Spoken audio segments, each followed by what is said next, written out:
Secure your tinfoil hats, buckle down tight, and hold on loosely as we soar over the rocky tops of the La Platas on a rocky mountain high.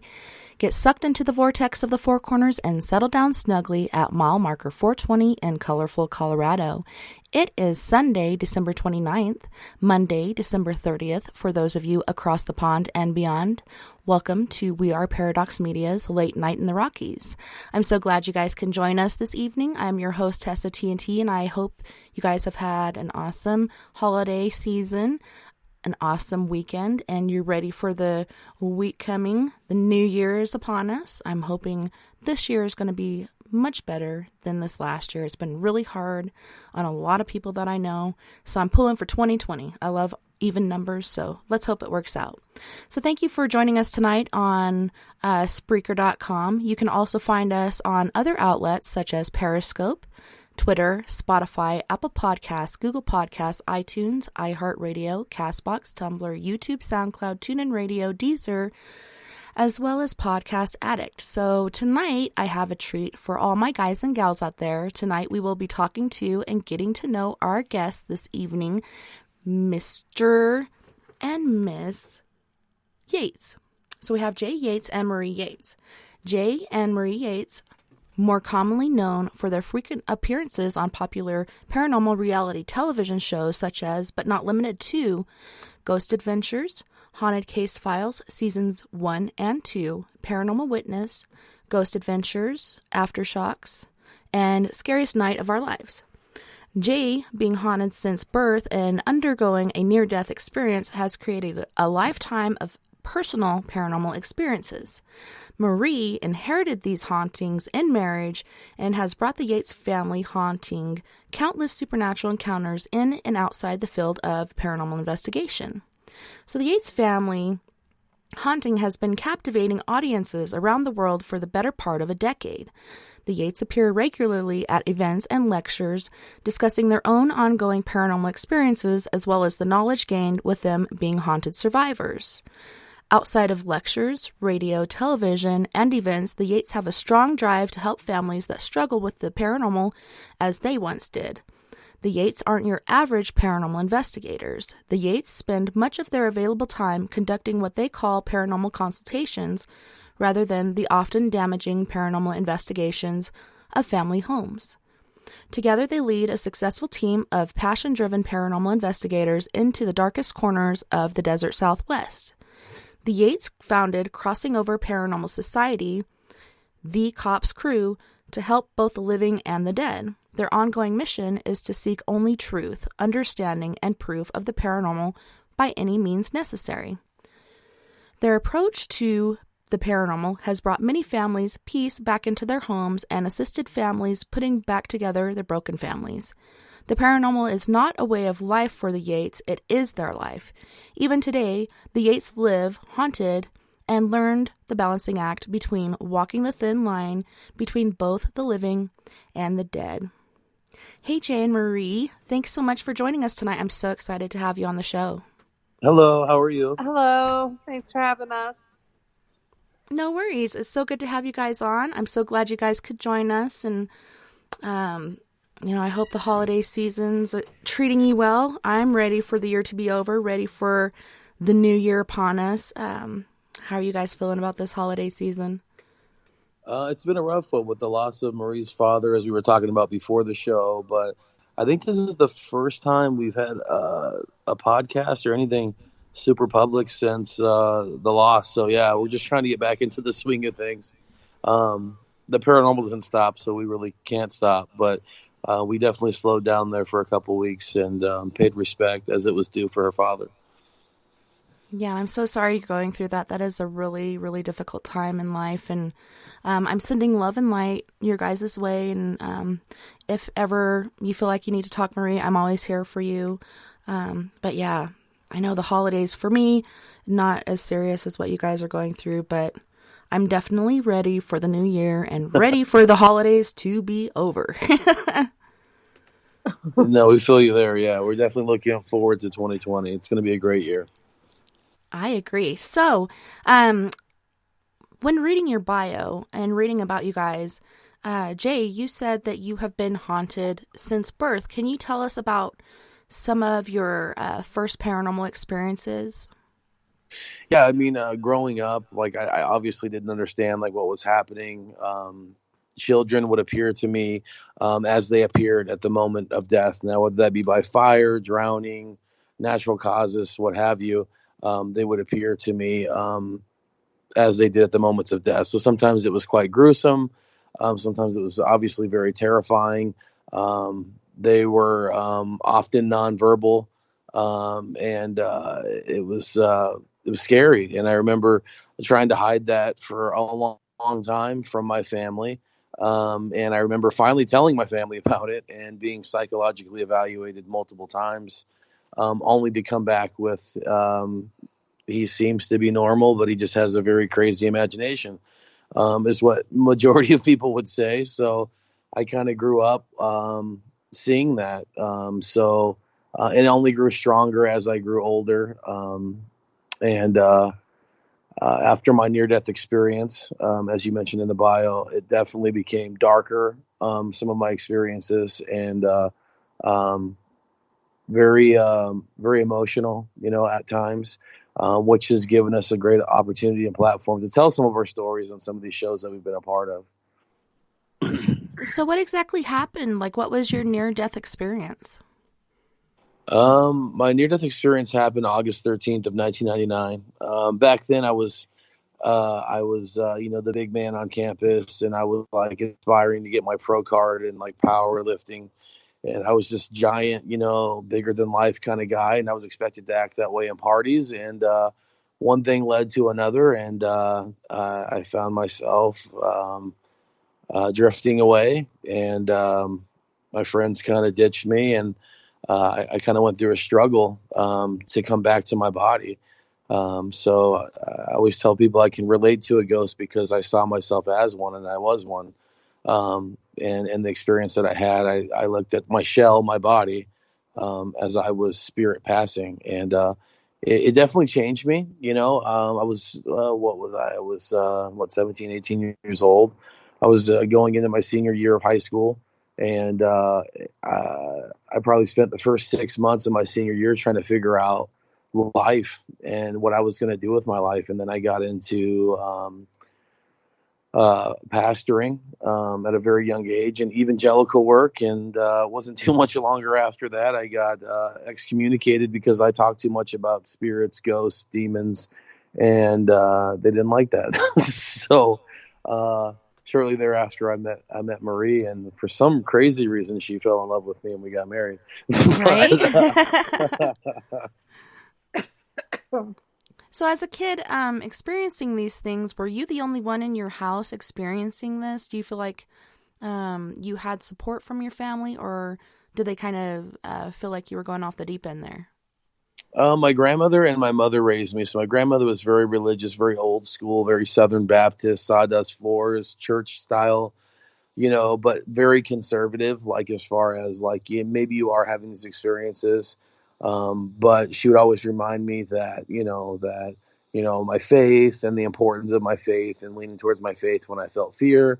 So she didn't discourage me in what I was having, but between my mother being a little bit more skeptical, finding out later that they too had experiences growing up as children and in their adult lives, as I found out as I got older.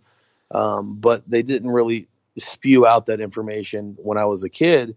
And back then we didn't have like cool reality TV shows for me to like kind of look at. I thought I was going crazy. So I stumbled upon this couple named Ed and Lorraine Warren and some of these magazines my grandmother had. Excuse me. And I would, randomly hear that name, the Warrens, and I would, like study these little tiny articles about them and think, wow, these people are like amazing. Like they're experiencing some of the things that I've experienced. I'm not going crazy. That's what I had growing up as a young child. And now in my adult life, being friends with some of the Warren family has been a great blessing to me to be able to meet some of these people and call them friends and family. Back then, it was terrifying. I mean, I had no idea what was going on. I don't claim to be a psychic or a medium or a sensitive or anything necessarily like that. I'm just Jay, and I see dead people, and I've seen them my entire life. And every time I've had a psychological evaluation, even prior to me joining the sheriff's office, which I retired early in 2015, 05 to 15, that psychological evaluation was cleared too. I don't know about afterwards, but before. I still don't know how you did it. You're pretty crazy. Right? How'd you do that? Yeah, exactly.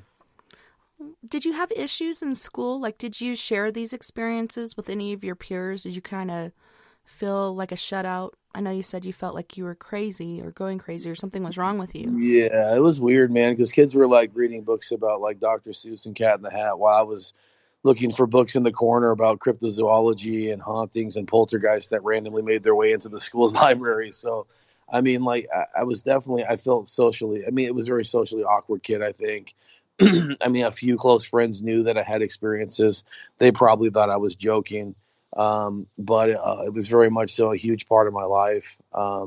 And it just something I never asked for, like the paranormal wasn't something I saw on TV and thought, oh, I want to be like Zach Bagans one day. You know what I mean? It was like, just something that's always been a part of my life. So, I just naturally fell into that course. And I honestly think that's the path that God would have me in, even today. Yeah, I agree with you on that. Going through school, I had issues fitting in. For me, the paranormal was normal.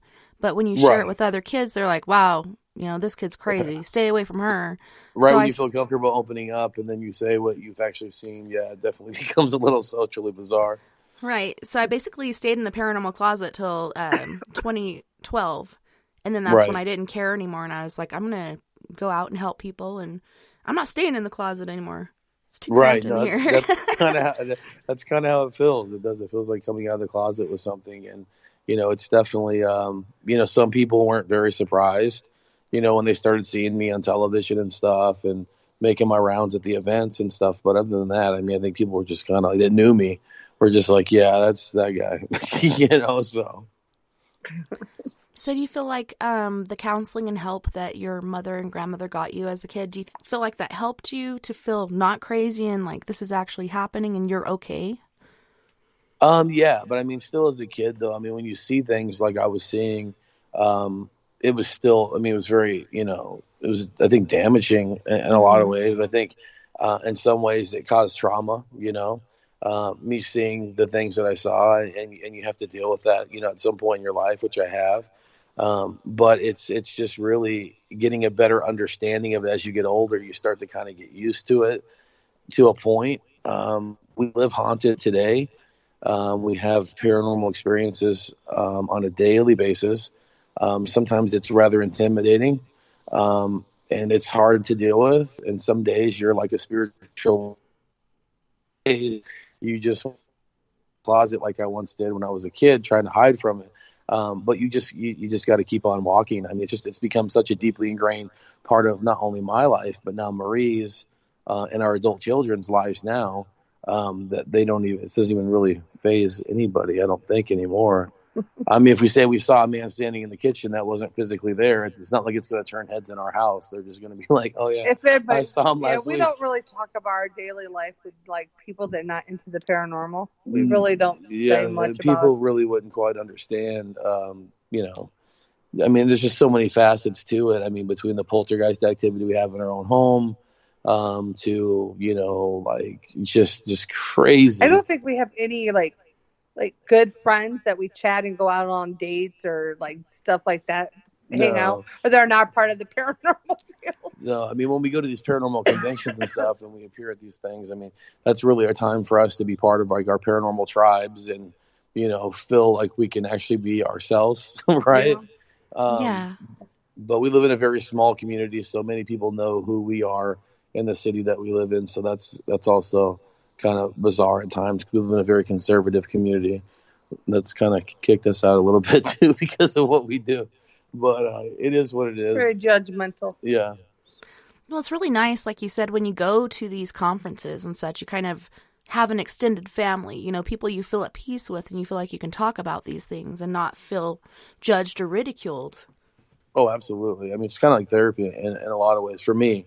to be able to be around the people that, know me and, and have the shared and similar experiences. It's a big deal. I think it's very important to us as investigators to have that tribe that we go to, whether it's at conferences or just, teams getting together, just, for just a night of fun or whatever. I mean, I think it's kind of important for us to have that fellowship with other paranormal I know people. when I chat with anybody from high school, because I wasn't in any of the stuff when I was back in school, when I chat with them, it's totally different conversations, and I don't feel myself until we're actually around people like people. around the paranormal, family and stuff like that. That's when I feel normal and I'm able to be myself. So I will say it's totally different now when I do speak to friends from past now. So I mean, a lot of them have seen me on TV and stuff now, and they're like, "Oh, cool, you seen you on TV," but they just don't. They don't get it. They don't get it. So it's like you're a great challenge. They're like, you're a great storyteller. That's wonderful. Yeah. They have no Right. idea like what behind all of that and what we've gone through. So, but it's all part of it, though. I mean, it's definitely a way of life. I mean, more our life than just a way of life. It's just kind of what it is anymore. I don't know how to even if we ran from it and tried to hide from it. I did try to do that. What you did for about 6 months, I think. It was 6 months I tried to. And it just intensified. The more you ignored it, the more it was just literally knocking, because we have that problem at our house to where we frequently have this pounding at our front door and there's nobody there. That happens pretty often. Yeah. Like our kids, our adult children running out the door ready to beat somebody down for pounding at our door, and there's like nobody outside for like a mile, When you were a kid and you had these children ghosts coming to you, did they try to communicate with you, try to gain some sort of help, or did they just kind of stand there and creepily stare at you? Yeah, they were just straight creepers. I mean, to be honest with you, for me, for what I can remember, and due to some production stuff that we're currently a part of, I've been talking a lot more about it. So it's kind of opened up a lot of more of me revisiting my past and just really trying to focus in on what I was seeing and stuff and having to articulate it. I can tell you that like the majority of it early on, it was very nonverbal. But there were some nonverbal cues, I think, as to what they were doing there, and I think it was more just like they knew that I could see them and not everybody could see them. And they provided them some type of comfort, I believe. But as I got older, it wasn't just the kids anymore. It was a shadowy figure that would appear in the background of all these kids. And it was almost like he was the puppet master of like everything that was going on. And it was kind of discussed briefly in Scariest Night of Our Lives, the episode I did. Marie did her own, I did mine, that aired on Travel Channel earlier this year, where it was the first time it had revisited me again in my adulthood, for a couple of years, actually. And that was when I had just met Marie. So it kind of reopened a lot of stuff. Demons, if you will, from my past, I guess, right? Right. Yeah, I don't know that I ever really helped any of these kids, or maybe they were helping me to see that I could see the dead. But as I got older, I would start seeing adult spirit, shadows, a lot of shadows that I just couldn't make sense of. Oftentimes it would happen. It wouldn't so much happen at nighttime, but it would happen when I was isolated or alone, is when I would have a lot of these visitations. And oftentimes it was just very, just quick visits of these shadows, that would appear like silhouettes of humans. And then, you'd have your occasional full body manifestation, which, still blows my mind even today when I see a full body apparition. I still think I'm losing my mind. So, Right. And I think that's a law enforcement of 10 years trying to second guess myself. Like, what am I seeing? Did I really just see that? But I think it makes a good investigator to second guess ourselves to make sure we're not, jumping to conclusions as to what we're seeing. But it's really hard to kind of dismiss a full body apparition standing right in front of you. So It really is. It's mind boggling. And like you said, what did I just see? You try to rationalize it. Quick. Yeah. Yeah. That's pretty intense. Did you ever have an imaginary friend or a ghost that you'd hang out with as a kid, or they just come and, like you said, be creepers? No, there was one house that I lived at for a time, and I went looking for this house recently, and I can't find. I moved a lot as a child, but there was one condominium that we lived in for quite some time, and I thought that these kids that I would play with actually were neighborhood kids. I had no freaking idea, and then I remember us having conversation, and then me kind of putting things two and two together that they had died. And then I remember telling my mom one day about the kids that were murdered, that were dead in the house. And then me coming to the conclusion, those were the kids I was talking to. It was this weird, psychic, strange turn of events that kind of made me understand that I was seeing stuff. I was very young at that time.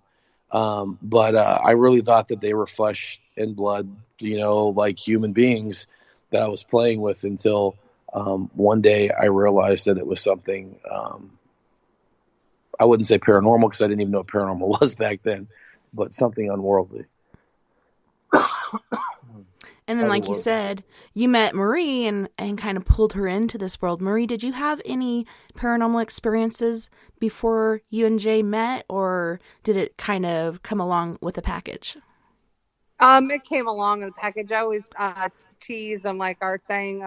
I said I was in the light, and then I got with Jay, and he brought me to the darkness. I honestly, I guess, after so many years of talking with Jay and talking about my past and everything like that, I've never experienced anything paranormal at all growing up. But I guess I was attached to things like that because, everywhere I hung out when I was growing up, I guess, was haunted locations. Reportedly haunted houses, haunted bridges, haunted farms, haunted railroads. We get to know people now that we travel, do TV and all this.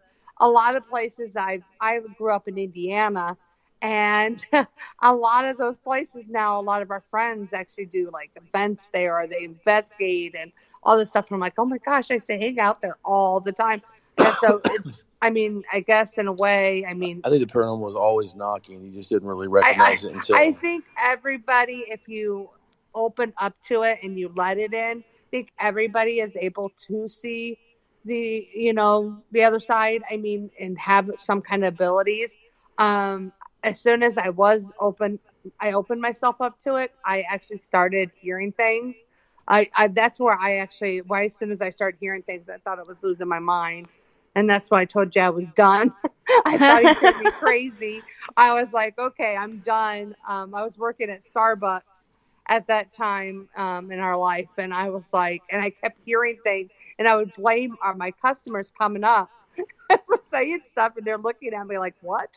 And I'm like, okay, I'm losing my mind. So I came home with Jay. I'm like, if this shit don't stop, I'm done. Right. So for like 6 months, I told him, don't ever talk about anything, get everything out of my house, but it didn't work. So. Yeah, it definitely didn't stop. I think it just made it worse. Got worse. It made it really worse because I was ignoring everything, and it just. It definitely was trying to get the attention. At that point. Yeah. Oh. Yeah, it really was. So yeah, I always tell people now, like, I always say, I think anybody, because everybody asks, oh, are you a psychic? Or are you a medium? Can you read me? And I don't do any of that stuff. I have tons of friends that are psychics and mediums and read, and I have so much respect for them. I just myself, till this day, and I've been doing it for a while now, been hearing voices, I challenge myself what I hear. So I can't imagine ever reading anybody. What I hear, it's sort of just for mine and Jay's, or when we're doing cases and stuff, we don't usually use it. I don't think our abilities, we use really just whatever we get, the physical evidence wise. We don't rely too much on any of our senses as far as like that being concrete evidence. If we're looking to validate something, we're looking for physical evidence, photos, audio, video. But what we found out like earlier on in our paranormal investigations together was that we got the smoking gun one day, right? We got the video, we got the photo, and we got the audio, and we go to show it to the client, and we're like, hey, look what we got. And we felt very proud of ourselves. And then the client pretty much was like, well, now what? And we kind of looked at each other like, that's a really good question. So right. we were like, that's a really good point. So we came here, we validated, So you're not going crazy. So you have this going on, but they wanted the now what, and we weren't prepared for that. And since then, we are the now what. I mean, we focus less on the paranormal investigation side of things than really problem solving people's possible hauntings and giving them information, advice, and support where they need it, rather than going in, scaring the crap out of a family, and whether you're giving them, solid evidence or not, that's still very damaging to a family.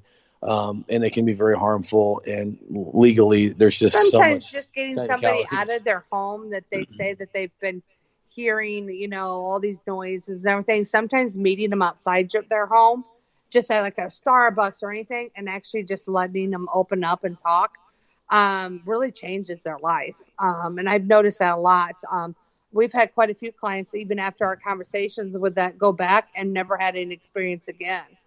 So I think, so we don't hold like psychic consultations, but when we go to these events nowadays, like we'll make sure we put some people's names down that want to meet with us, so that way we make the time to talk with them if they want to meet in person, or we'll do Skype or whatever when time allows. But I mean, we find that it helps out a lot more just to be a support than to go in. I mean, we've already been in haunted houses. We've been there. We've done that. We've experienced anything from, mild residual hauntings to demonic.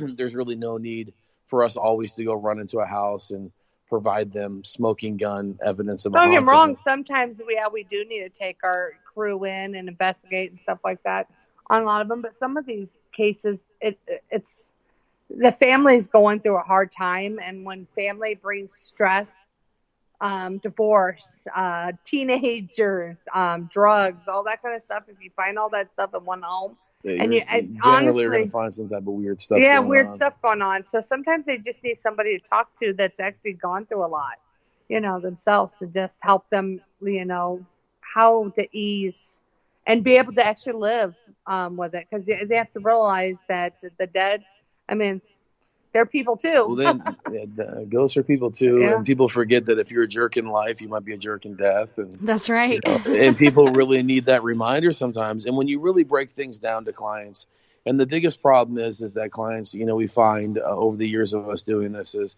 it starts out with footsteps down the hallway. Now all of a sudden the family has a fear response to that, so then they're helping to feed the haunting even more. Mm-hmm. So now it's not just footsteps, now it's door slamming.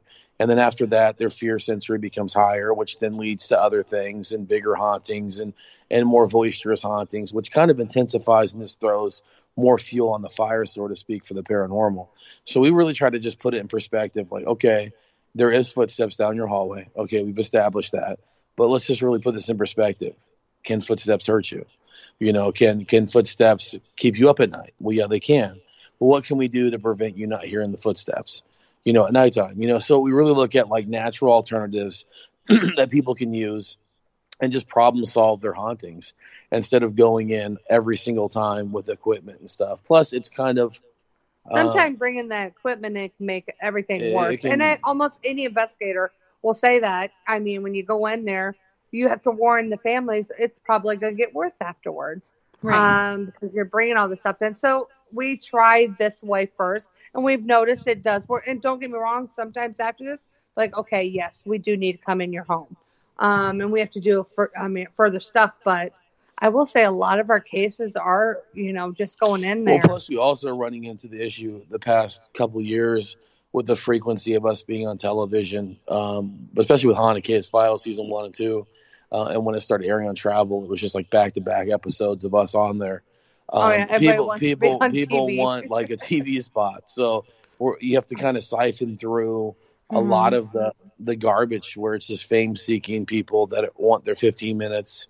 It's just crazy. And then a lot of stories that I wish that I could tell, I could never tell. I mean, some of the craziest stories we've ever had on cases we can't tell because the families that they don't want to open that up, and we respect them, for that. But we kind of run into a lot of different scenarios these days. So we have a really good case coordinator that kind of goes through, sorts out all the crazies, the fame seekers, and we refer a lot to other paranormal teams locally. And if people are reaching out to us out of state, then of course we we make sure we put out I a will call. honestly say that's what we've been getting a lot more of A lately. lot of out of state, Out of state.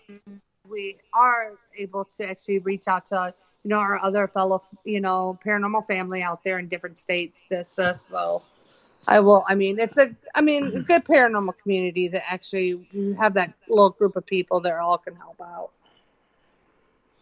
Yeah, and what a relief, that you guys can go in there and give these people peace of mind, yes, this is really happening. No, you're not going crazy, and here's some ways we can work around it. And like you were saying, Marie, to take them to a different place than their home and talk about this, because a lot of these entities or spirits are intelligent and they know what you're talking about and that you're talking about them and what the game plan can be. So I think it is safest to take them to another place and discuss these things, and just to have these experiences and be a listening ear for these people, and let them vent and get it out, and then to acknowledge that this is actually happening. Yeah, so, no, and it really does help out. Right?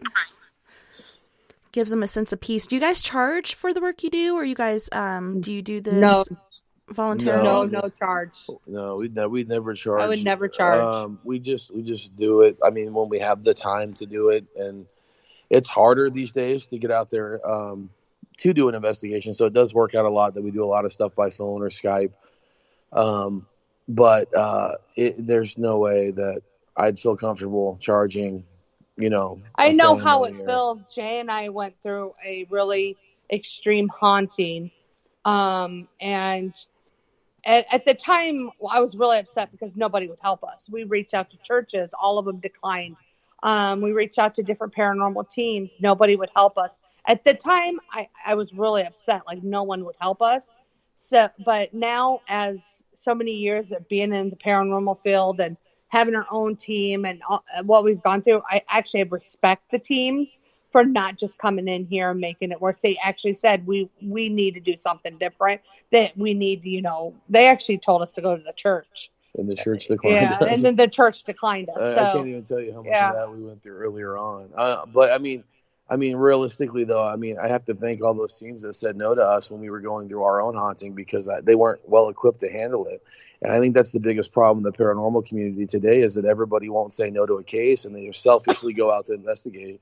And oftentimes, if your investigation is for selfish reasons, you shouldn't be doing it anyways, especially if it involves a residential home and there's families involved, because it's just too sensitive. And the amount of legalities that people are putting themselves into, we got like a 2-page waiver just for us to even talk to somebody. Yeah.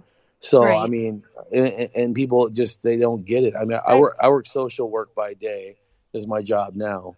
So I'm pretty well aware. I work with a lot of behavioral health, juveniles, and adults, low income, dysfunctional type. That's right. I couldn't even imagine I could never imagine charging anybody for our assistance on all this stuff. Because nothing that we're going to give you is going to be 100% bulletproof. I can't guarantee I'm going to go in there with a box and take that ghost out of your house. I can't guarantee that. So why am I going to charge you money for that?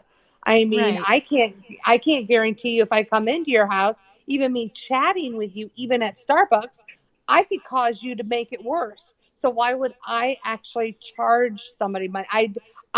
Me and Jay would never in our deep, no. And we teach our team as well. That's one thing I will say that we work on a lot more now is our team.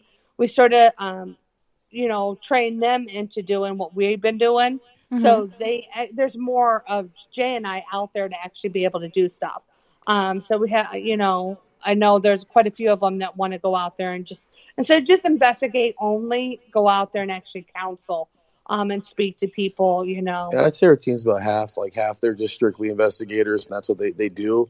And the other half doing kind of similar to what Marie and I are doing, and just focusing on the work is what we call it. But it's, both of it, is time consuming. And I always call it the paperwork. If people never want to do the paperwork of any job, that's the boring job, and it takes the longest, and but that's what I would call it, is it's the paperwork. And then that's where Marie and I, if you ever find us at an event or an expo or whatever, you'll find that a lot of people at first will be like, oh, Jay and Marie, they think that we hear a lot of that. Like the people that don't know us, like, oh, they're arrogant. Like, I don't know where the hell you get that from, because we're probably the most approachable people that you're ever going to meet. But I mean, we make the time to be able to sit down and talk with people about, stuff that they may have questions with, that may have, situations I've gone through that, or Marie's gone through, we both have gone through, that might be able to help them, First thing I'm gonna always say is I'm not an expert. I don't know everything. If I did, I'd probably be one hell of a millionaire right now. Right. Yeah, and I don't. There are no experts in this field, and anybody who says so, that's just a red flag. But for my team, big deal, yeah. Right. The one that I started in 2012, we don't charge. I feel like if we did, we'd be taking advantage. And, you have all kinds of people come out of the woodwork that want to be a part of the team.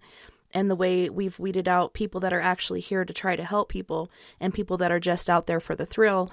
We have monthly meetings where we educate ourselves on different ways of protection, different ways of investigation, so on and so forth.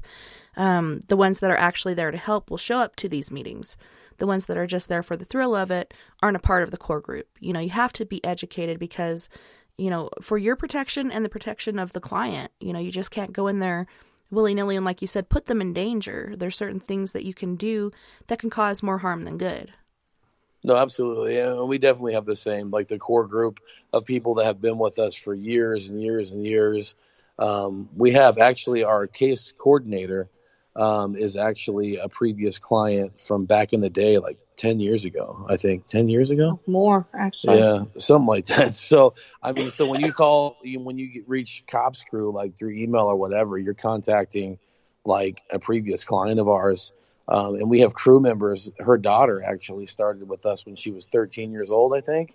And slowly but surely we worked her into the team, and now she's like, I have 3 boys, so she's my adopted daughter. Yeah, I mean, it's crazy. So we're very much so like, we try to make sure that everyone that we have. We try to mold them to what we have gone through, but they're all themselves, their own personal people, and I will honestly, each one of them have a different. That's one thing I will say about the Cops Crew is. I remember when Jay and I first started doing this, we had a certain kind of thing like, oh, all of you had to be law enforcement, military, like all that, or believe in God, Christians and all that kind of stuff. And then Jay and I, after we started working cases and stuff, I remember one time we got one, there was actually a devil worshiper. And Jay, I remember Jay taking the call. And Jay, I think this is years ago. Yeah, this was many years ago. She said she was having a problem with a demon that was trying to have sex with her in her home, but she didn't understand why her being into devil worship that this would be in her home. And I really like that. Like, this lady is just an absolute idiot, I mean, at the time.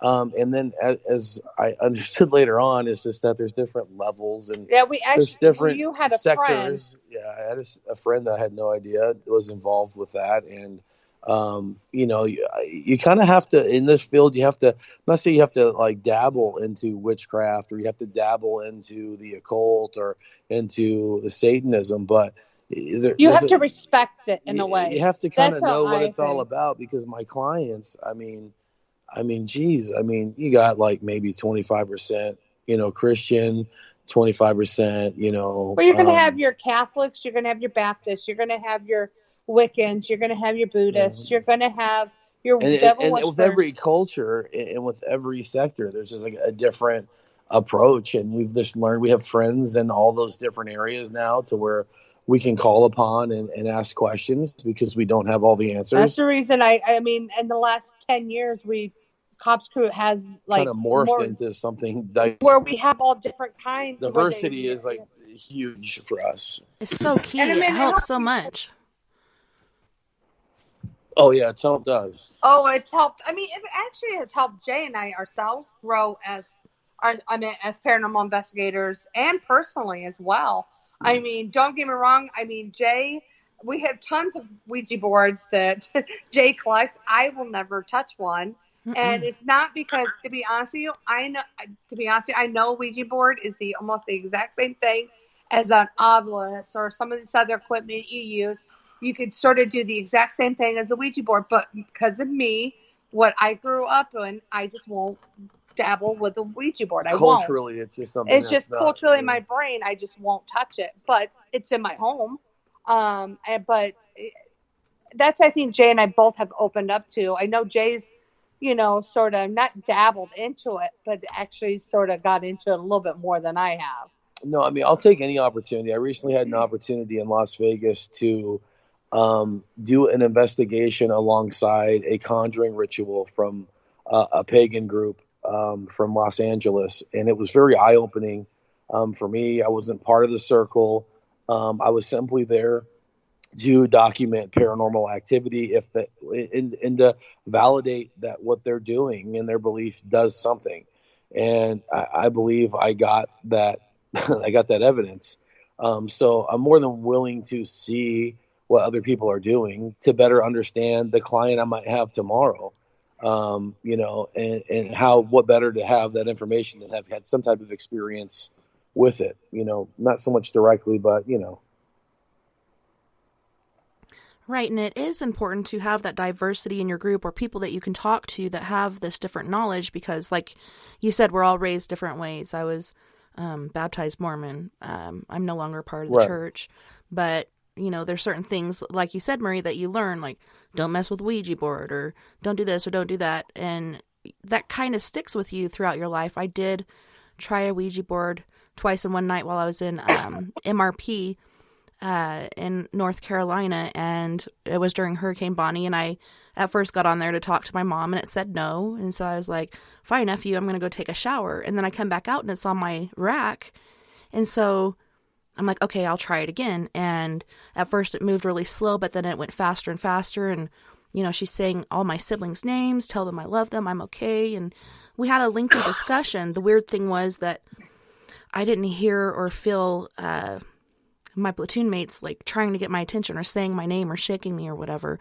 So that was pretty strange, but I was excited. I told my dad about it the next day and he's like, that could be a spirit trying to make you think that's your mom and, kind of take it for a grain of salt. I hate to burst your bubble, but so I got kind of bummed out about it, but I had a mentor later on in life and she taught me so many things and she actually used a Ouija board all the time. It was kind of like a cell phone to the dead for her.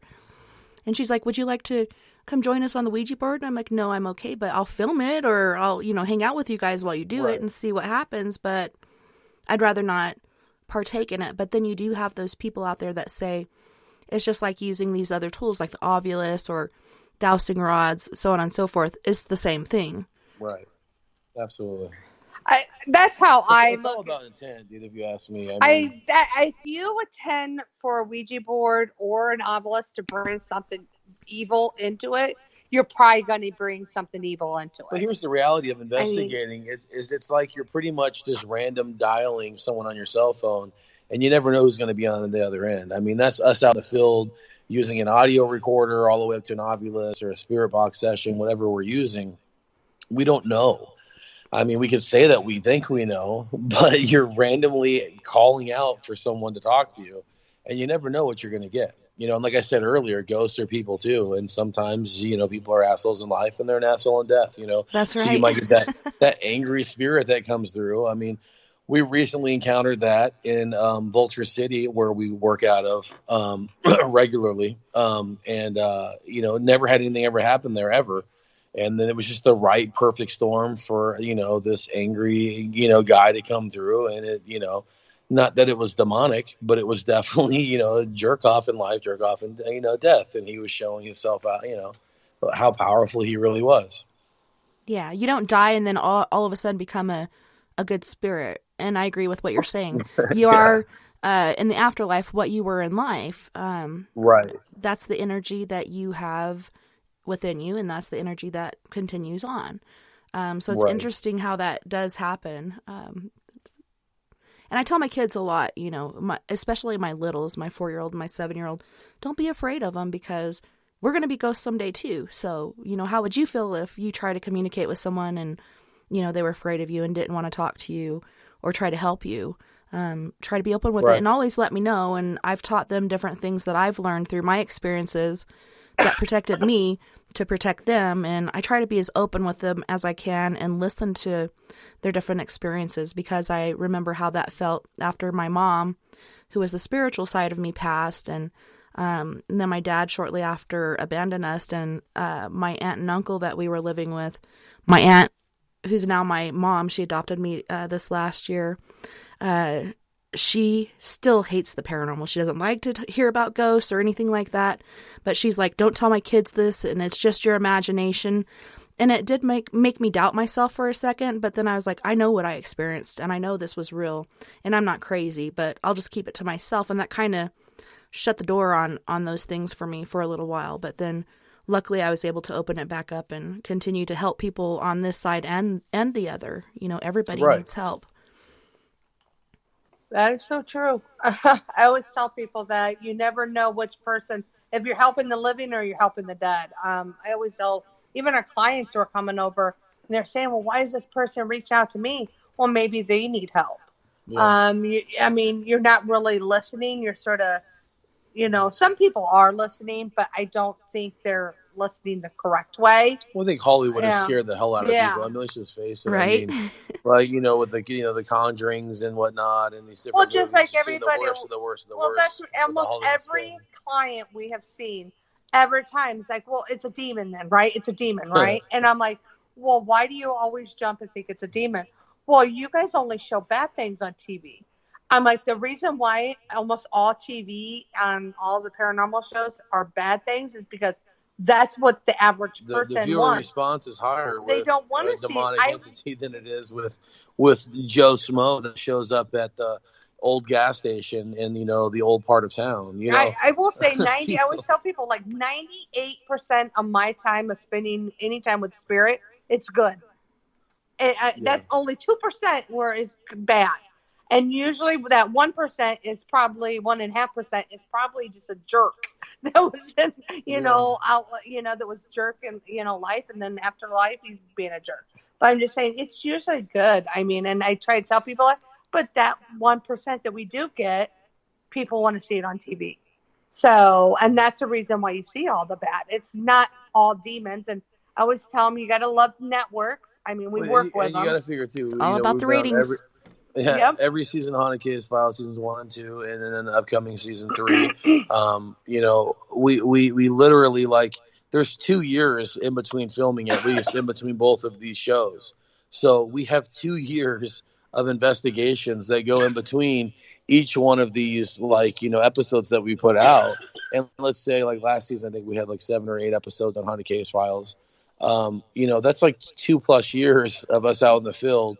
So, and of course they want to hear the doom, the gloom, the scary. They don't want to hear about, you reuniting, like, a lost, child with loved ones or something like that. Like they don't want to hear that. Or, Aunt Sally is meeting some, to say hi. Nobody wants to hear about that. No one wants to hear about Aunt Sally just saying hi to somebody. They don't want to hear all that kind of stuff. And I will say we get a lot of those. I mean, a lot of loved ones come to visit, and random people that actually that passed away on that piece of land that they live, or an item that they purchased at an auction, or, a store, used or whatever, or just their home, whatever, is haunted. So that person is trying to reach out to them because maybe they have unfinished business. So, I mean, it's just, there's so many different things. I mean, and that's one thing I will say, Jay, and I have a lot of, I like doing that, assisting people, especially with children.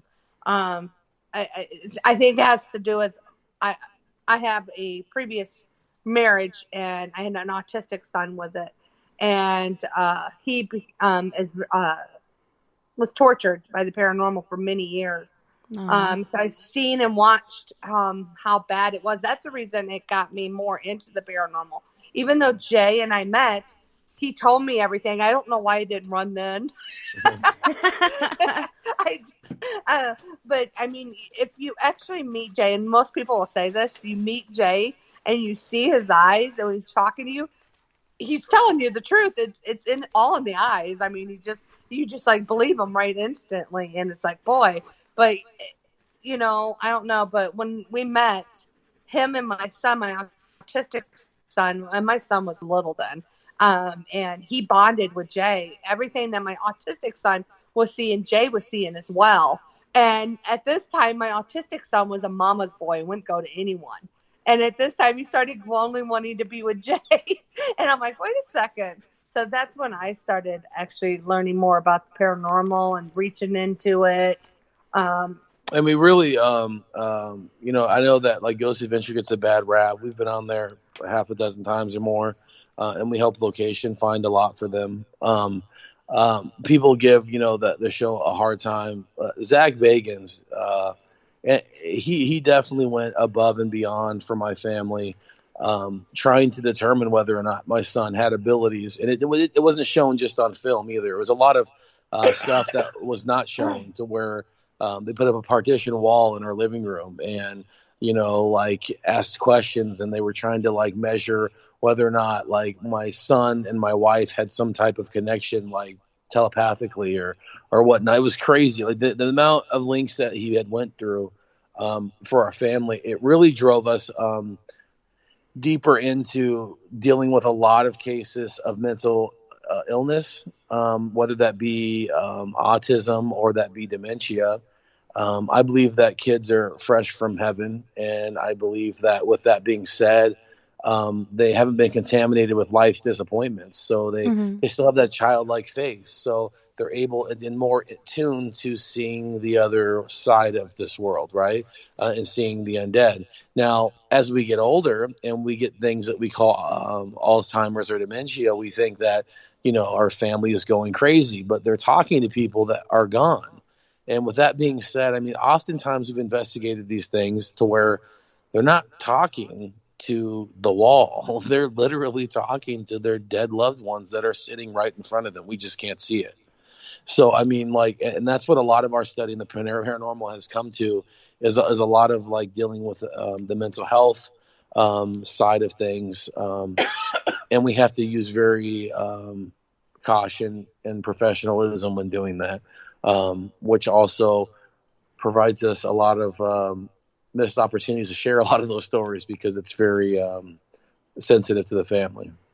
Yeah, and I think, you know, with these different, you know, like the Travel Channel and these different channels that do these shows on the paranormal, there are different misconceptions that come through. And, you know, when you watch Ghost Adventures, Zach Bagans appears to be overdramatic. And if something's happening to somebody, it's happening to him all of a sudden. He's getting these possessions. But it's cool to hear your story and how he actually went above and beyond to help you and your family and try to do anything by any means to help you, because you don't see a lot of that on their show. You see them, you know, investigating and not really doing anything to help the situation. You know, you're just getting all the, you know, drama and all the other stuff that gets the big ratings, which is why they're probably still on the air after all these years, because they know how to do it, but they're also there in the background doing these things to actually help people. So that makes me feel a little bit better about Zach, because the whole dramatization thing, I'm like, oh God, here we go again. Well, no, he is. I mean, I've worked with him enough to say that he is kind of like dramatic about things, but I mean,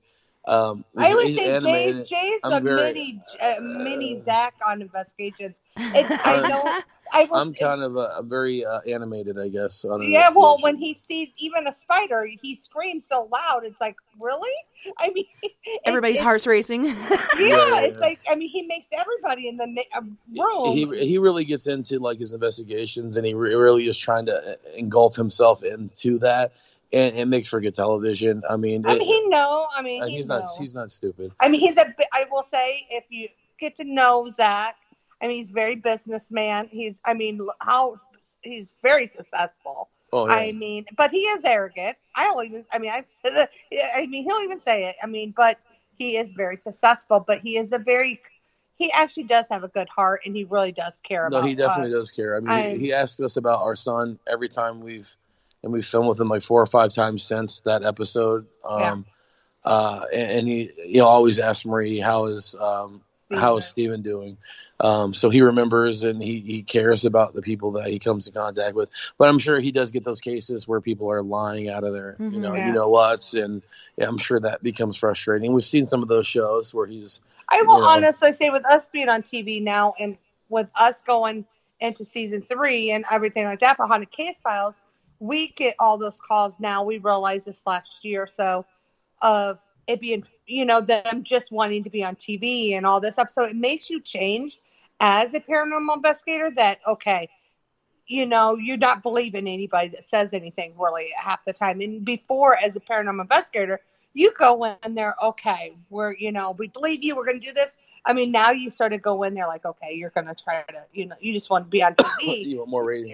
You're higher up, an understanding of what's really going on. Yeah. Well, I mean, there's a big difference too. I mean, like you have to understand, like, in talking about paranormal television, is that you have a lot of people right now talking a lot of garbage about what Travel Channel's been putting out and stuff, and the people that are talking about it are the people in the paranormal community. And what people need to understand is that Travel Channel isn't making those shows based upon paranormal investigators' preferences for television, because it's not the paranormal investigators giving them the ratings. It's the people that are they're like fans of the paranormal.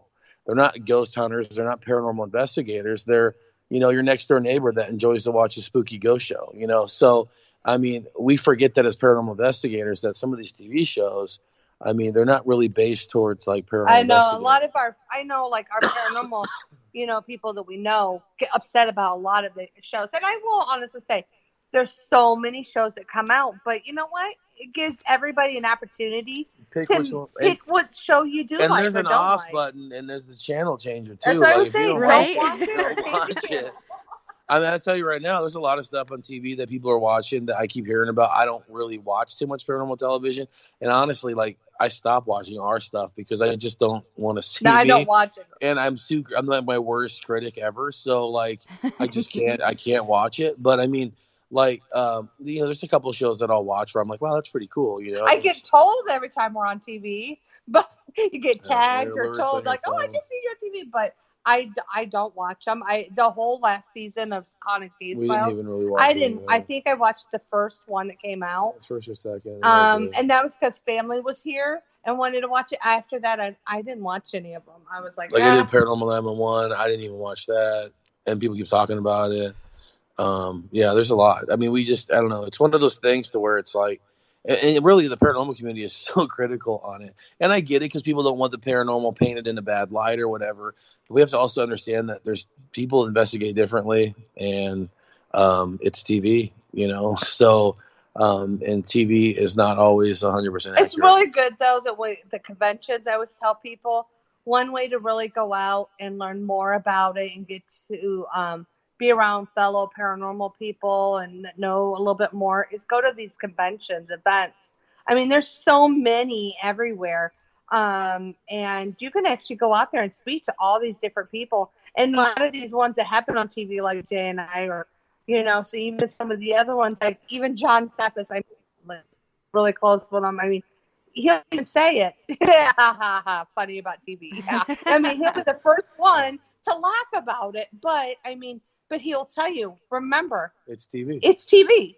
Yeah. He goes, it's, what do you want to watch? Do you want to watch us sit there and watch paint dry?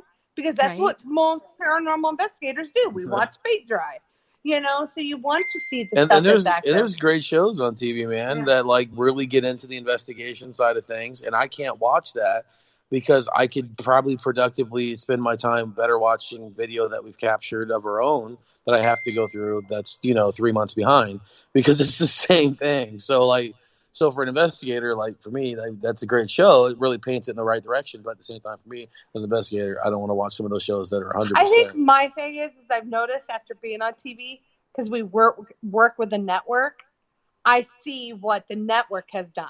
Because I know a lot of these people that are on the TV. Yeah. See, a lot of them are really good friends of Jay's and I know them as paranormal investigators. I investigated with a lot of them.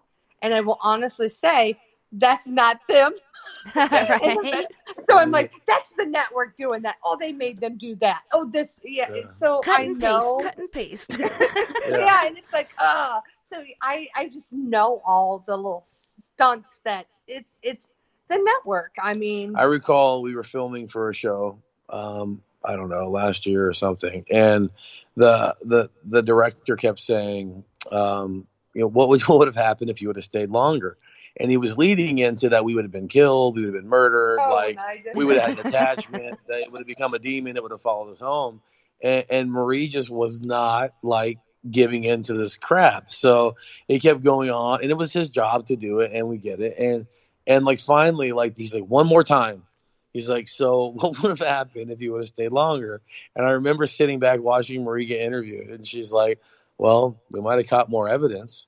And like it was just completely, it was like, you know, it wasn't their, you know, grand finale of what they wanted, and you could tell just from the look on his face. And then, you know, of course, Marie makes a big deal about like, you can't handle the truth, and starts joking around. Because that movie, I can't help it. You just Right? can't handle the truth. You can't handle the paranormal truth. Yeah.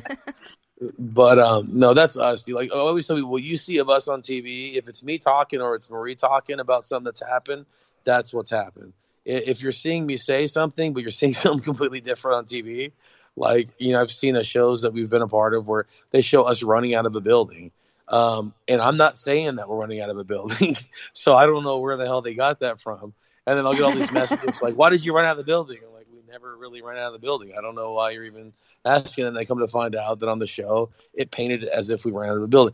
I don't recall ever running out of any building except for one case, which was my mother-in-law's house, to where I tried to run out of because I came in really arrogant and really stupid and not really believing it, I guess. But other than that, I don't think we ever ran out of any place. I mean, don't get me wrong, we've walked out, and I guess there might be a few, but none. Like, none okay, that we're we really done. I think about. maybe it's time. Yeah, I think.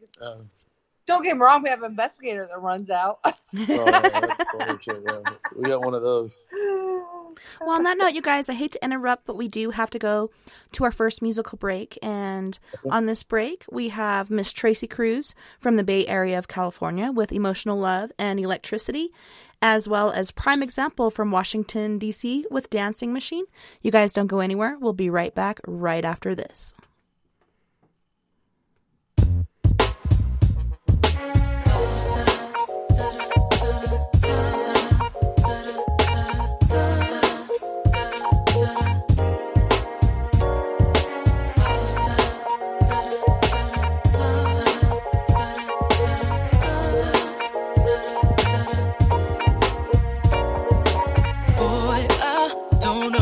To do, my heart is so confused. In the past, it's been put down, it's been shattered, and then I'm left without any clue to know the real truth about what I found. But with you, I found my common ground. You're the one that makes me emotional, 'cause you're the one that makes me feel emotional. You make me feel that love is real.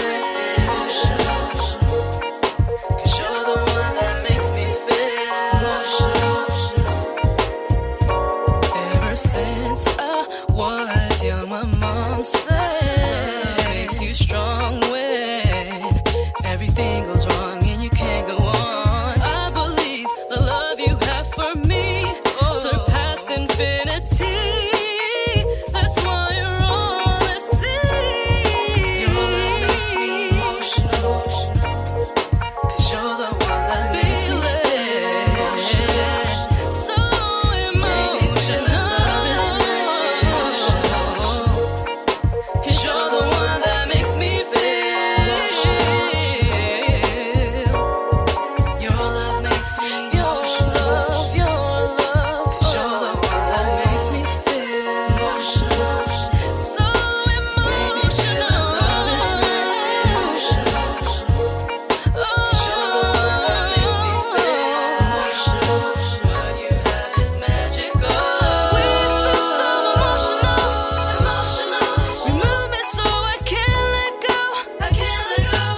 energy to move beyond my capabilities. There is no limit to what your love can do.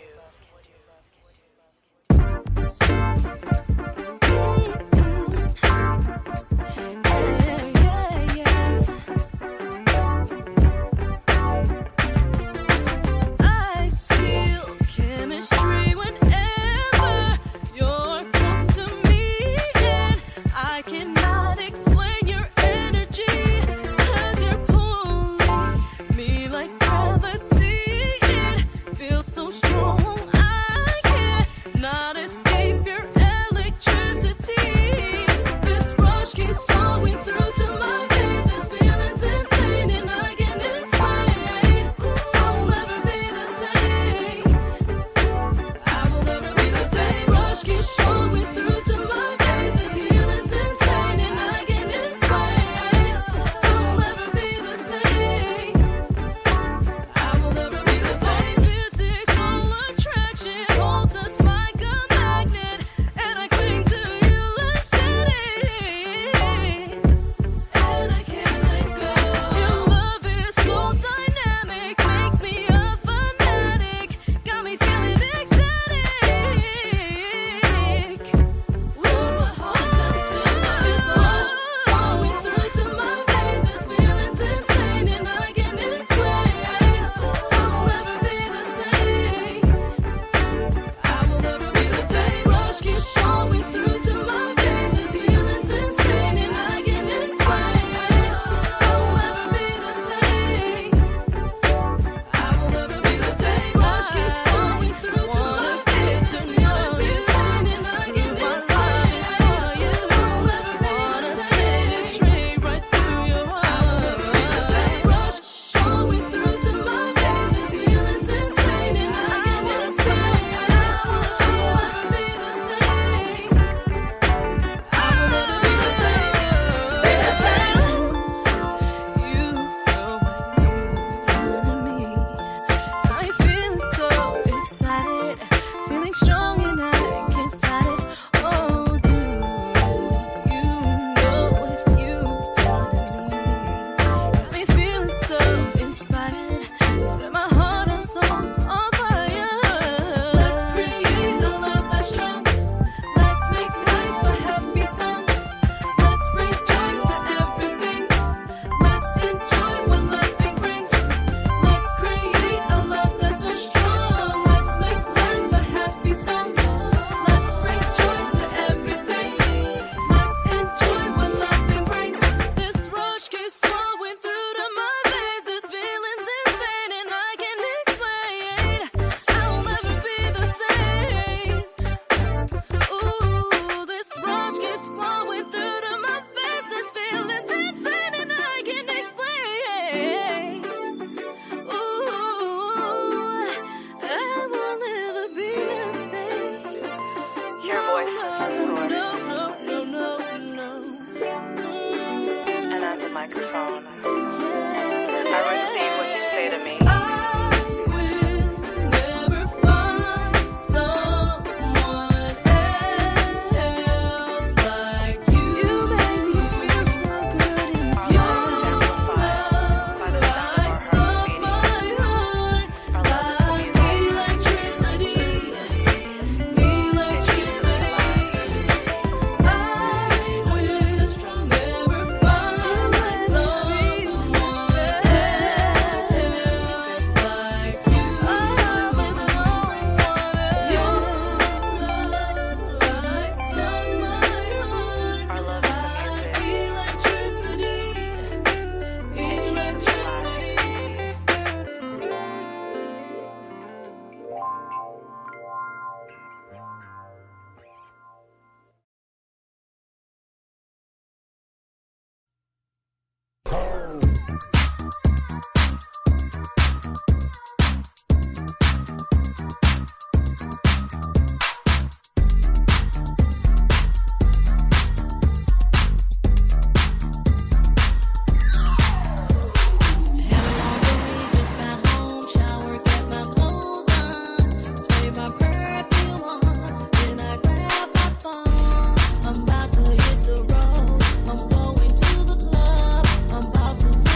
show called Step, Step, Step. Baby, follow my lead. You and me showing off for the club to see.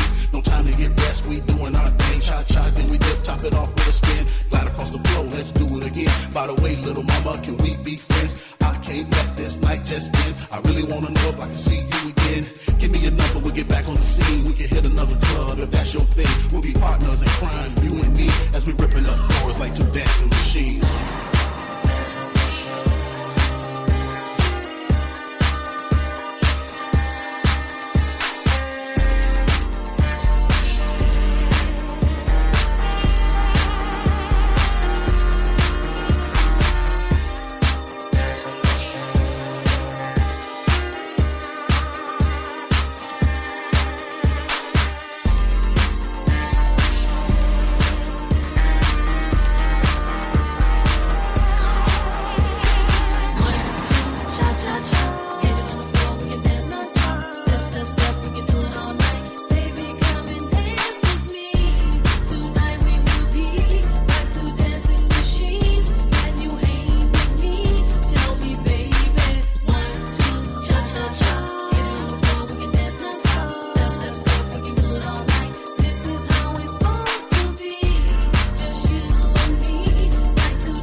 Thank you all so much for joining us tonight on We Are Paradox Media's Late Night in the Rockies. I'm so glad you can join us.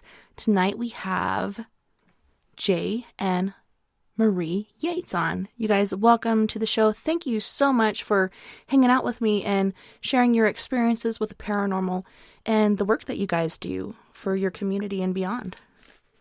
Well, thank you for having us on. We appreciate it. No worries. So we left off talking about paranormal shows, and there's a lot of good things about it as far as people being more accepting and people getting into it. There's a lot of bad things about it too, like you were saying, with just showing the bad stuff and not really showing the good stories of a haunting. Right. How do you guys feel about the whole, paranormal thing that's going on our televisions right now? Do you feel like it's a good thing for you? Has it caused any issues, or do you find that it's a good way for people to see and accept it?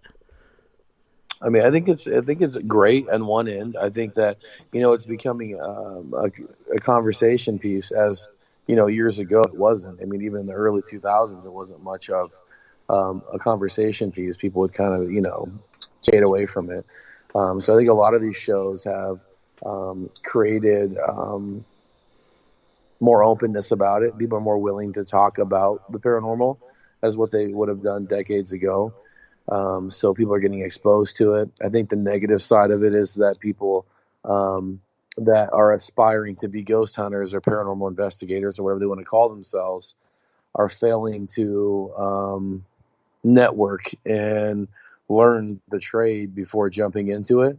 So I think people are seeing stuff on TV, and then before them going out to actually investigate with more reputable teams, they start a podcast first, a website second, order all their black matching T-shirts, and get their YouTube channel going before they even have any real understanding as to what they're doing.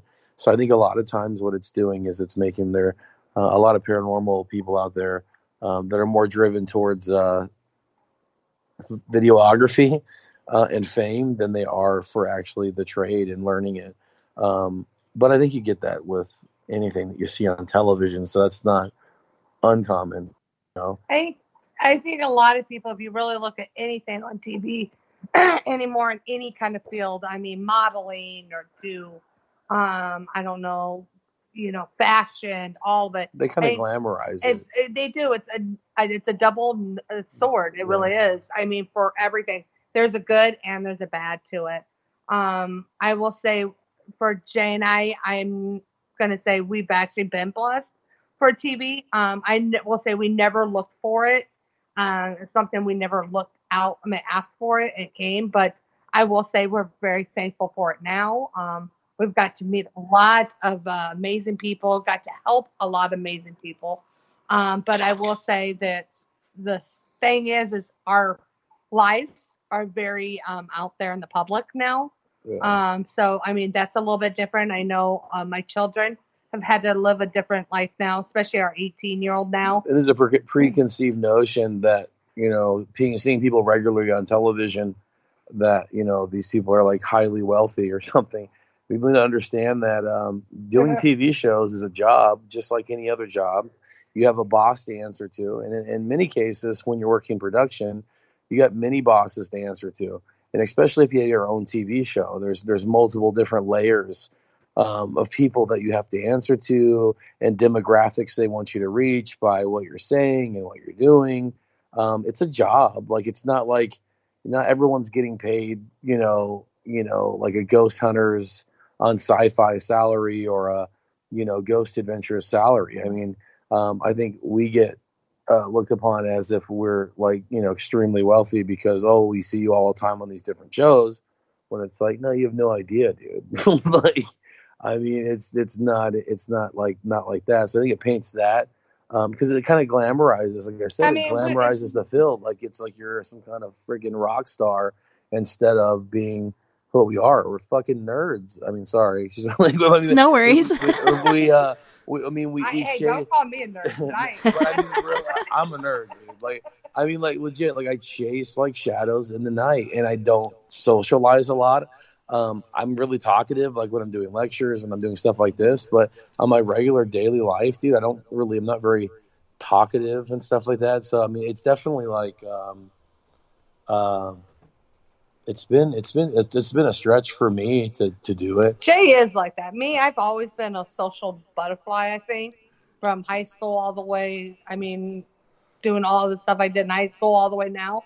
I've always been a social butterfly, but I will say being married to Jay. Social butterfly. Yeah, I was a social butterfly.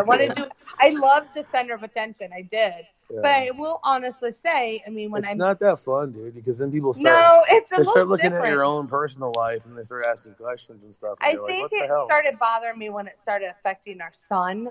I will honestly say, I mean, when people start reaching out for when he was a minor, he's 18 now. I still don't like it. People reach out to him still now.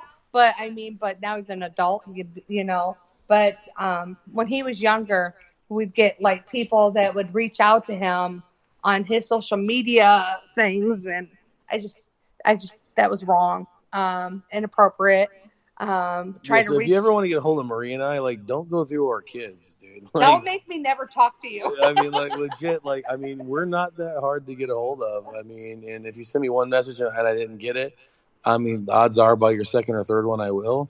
But I mean, life happens. But I mean, yeah, don't go through our kids. That's weird. That's the one thing I can say I don't like about it for myself personally. But I mean, yeah, I mean, I'm a mama bear. I don't like it at all. But I think paranormal TV. I mean, I think it's cool, dude. I think it's cool that teams are able to go out and show what they do, if that's what their show's about. You know what I mean? And obviously, we know there's a whole lot of different shows out there doing some different kind of stuff. Well, I mean, a lot of the people that are even on, like, say, Ghost Hunters, and I mean, Jay and I are friends with a lot of them, Grant and all of them. I mean, they really try to keep their personal lives separate. I mean, don't get me wrong, some of it is out there, but I think I think we all will say when we come together is the one thing that does affect us a little bit is keeping our family sort of out of it a little bit. Especially when you have an 18-year-old that wants to be right in the middle of the camera. Yeah, he sort of changed when he became 15, 16, it sort of changed for him. He's like, oh, wow, TV? Like, I want to be on that. And right? He sort of likes now. Like, this is cool. I want to do one. Now he wants to do his own YouTube channel. He's talking about he wants to put together his own YouTube channel and all this stuff.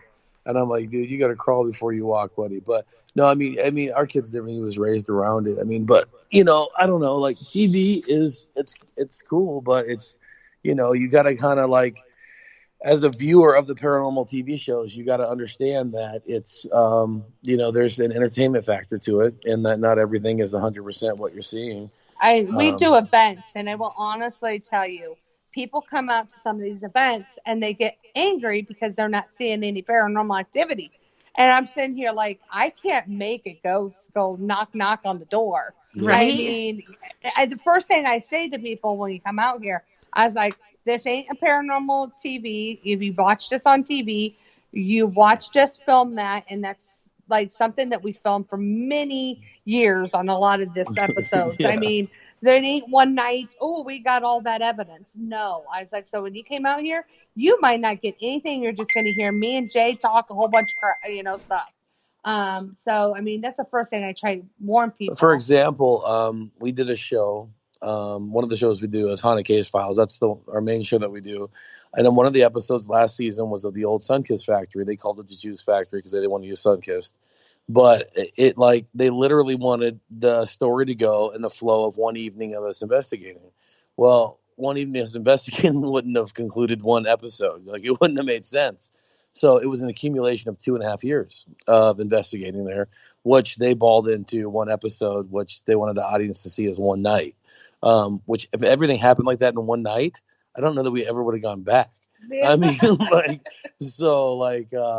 and that's with a lot of the storytelling shows that we do with Haunted Case. Like, I mean, this is like us like investigating a location 5, 10, 15, 20 times, or for a course of several years to be able to provide you the type of evidence. And that's another thing people don't understand too about some of these big shows that have been around for a very long time, that some of which we've been a part of. They come in like a week before and like they're setting up cameras and DVR units, and that stuff's rolling for hours and hours and hours without them even being inside the buildings. So like, like what you're seeing on TV and what's catched on their DVRs might have been something timestamped 2 days before they're actually inside the building investigating. So, but people aren't, really privy to a lot of that. So yeah, it's TV. I mean, that's what it is. I think everybody knows that now in a way that, oh yeah. Well, we've been enough paranormal teams that have been on these shows now where they're like, oh yeah, I get it. It's just, I mean, people need to realize, but there's still those ones. That's the one thing I will say about paranormal TV is bad, is for these young kids that have never investigated. They see it on TV. Oh, that is so cool. And then they go and get a team together, buy a whole bunch of equipment, and then they go into a family's home and actually make it worse. Yeah. For a family. That I think is horrible. I wish there's a way to more monitor, I don't know how to say regulated or something, because there's a lot of families. Jay and I've had phone calls, so many that, this group came in and they did this, and Jen's and our mouth are just dropped. Find out this team is just a team that just came up a month ago. And they, and it's like, oh, people God. doing rituals, seances, things they don't understand, conjurings and stuff in places. And then, and that's a bad, I mean, for a lot of these historical buildings, they might get one bad apple come in and then run it for everybody, So, I mean, if you're going to step up to the plate and actually form your own team, make sure you know what you're doing. And I mean, you kind of have to operate as a business. I mean, we're licensed in the state of Arizona for what we do. I mean, it's a legit organization, and we had to do that to protect ourselves and obviously, a little bit of legal reasons there, I guess, as well, when we're out there. But there's definitely no money in it. But no, you can go broke doing this. Yeah. Well, I've seen some things on like social media and stuff about people charging and stuff like that. Recently, a team here in our own state, a fly-by-night team, they were charging $5,000 for a human spirit removal and $10,000 for a demonic removal. And it had a 1-year warranty. So if it came back within that 1 year, they would come back in and that they would do it for free. But it was a legitimate thing. It went out through Craigslist and all these different formats. And we got hit up here in Arizona, and people were asking us questions about it. More so me, because I'm the one that usually handles a lot of the emails and stuff coming through. And, and I had to kind of research because I had never heard of it. But I guess this team was actually getting the money because people see, dollar signs. Well, that must mean it's better than the guy doing it for free. And that's not the case. Right. It's just people. And a lot of times, like paranormal teams, like, I mean, there's like a lot of, I don't know what it is like in every state, but here in Arizona, there's like a lot of case flow. There's enough for everybody. But I mean, all the teams are getting overrun by cases. I think a lot of them. I just think sometimes the whole, I'm going to build a team and we're going to go out. I mean, if you're going to do that and you're really interested, I mean, start slow and maybe go to the conventions, go to the events, Go out to those things and actually work with other paranormal You investigators. might find your team there. I mean, and I always say, are you gonna? I mean, there's so many different people. I will say, till this day, Jay and I learned something from so many people from these conventions. Novice to people who've been doing this forever. I mean, like actually, some of our crew members we've actually met at conventions that have repeatedly come out, and they've developed our trust and respect. And the next thing you know, we're working with them with our team and stuff. I mean, but I mean, if you're out there and you're looking for a paranormal team and you're aspiring ghost hunter or whatever, go to paranormalsocieties.com, find which ones are in your local area, and send them all an email. Odds are one of them is probably going to come just back. Just go to Facebook and go to the events. Find your local paranormal conference or your there's next so many meetup. Events in so many different states. It's go out to one of them. A lot of them, I mean, yes, there are some that are pretty high price, and I'm not going to be the one that's ever going to complain about that, because I myself do events. I understand the cost sometimes of certain things. People don't realize it. Some of them I will say are a little outrageous, but I'm not going to judge. I mean, but I mean, there are some. You can pick and choose. I mean, pick and choose. There's ones out there that do it $25. And if you're just into ghost hunting alone, I mean, every town's got their, ghost tour person, I mean, go on your ghost tours and get a feel for what you're doing at those small little occasions, and then work your way into it. We're just, as you can tell, completely opposed to like residential cases. Like we hardly ever in the past 3 years really step into a client's home unless it absolutely has to happen, and we feel like we are the ones that have to be there to do it. There's just so much legality, dude. I can't even begin to explain like how frustrating it is seeing some of the stuff in this field. Yeah, and it's funny because, generally when you buy your equipment, it all says for experimental purposes or entertainment purposes only. Right. None of this stuff really works, or, they can't put it out that way because then the government or whoever can impose different fines or whatnot. But, I mean, I don't know. It makes things kind of somewhat difficult. Yeah, you have to navigate the sea of equipment. I mean, the reality that we have all kinds of equipment. But when it really boils down to it, what we end up using is just like our camcorder, our audio recorder, and a K2 meter. I mean, realistically, that's generally what we end up using at the end of the night anyways. So it's like all these other things. Just because something made a sound doesn't mean that there's a ghost there, is what I'm trying to get at. Right. So like a lot of these things are really cool. And we take them out to our events because hypothetically we believe that ghosts are made up of energy and that these things go off because of this, and this thing is from motion. So if there's nothing around and it goes off, the assumption is this. So, I mean, we bring these things out because it's fun. It's entertaining. It's a great time. It makes it more interesting to your novice or unexperienced, investigator. But us as investigators, like, we work out of Ultra City, like I said, and we let paranormal teams in to book out the entire town. So I'm there during that entire time. And like, I find it more as an investigator, more interesting sitting down in one spot for 4 or 5 hours, just doing some audio sessions than wasting my time with, $10,000 worth of equipment. I would say the best experience or any kind of evidence is honestly one that I can't share with anybody. It's my personal experiences. I actually love being in a spot with nothing, just me and darkness. I think it's the best way for me to actually catch anything, and plus me communicate with the, the spirits. I mean, sometimes I don't think spirit wants. So sorry about it. We both have a cold. So dry in our house. I'm so sorry. Oh, no worries. We both caught a cold, and we're like, but like the equipment, sometimes a lot of people don't realize that the spirit world are scared of that. I mean, you do hear, oh, don't worry, here, see us touching it and stuff. I mean, they're not getting that all the way. So honestly, just communicating. That's a reason why random people are hearing things or doing things, because they're reaching out just to people. So that's my thing. I like to be in a dark room, just communicating on my own ability. But then your own abilities doesn't provide tangible evidence, which then makes it difficult. Well, you can't use that if you're going on an investigation with residential. Well, no, I totally and agree all with that. you. And I don't always agree with you, but I agree with that 100%. But you made a good point though. Oh about, yeah, we never agree on we half disagree this on stuff. everything. I'm Keeps just life finally exciting. Yeah, seriously, yeah. I mean, I'm always right. He's always wrong. yeah, she thinks so. She thinks so. See, there you go.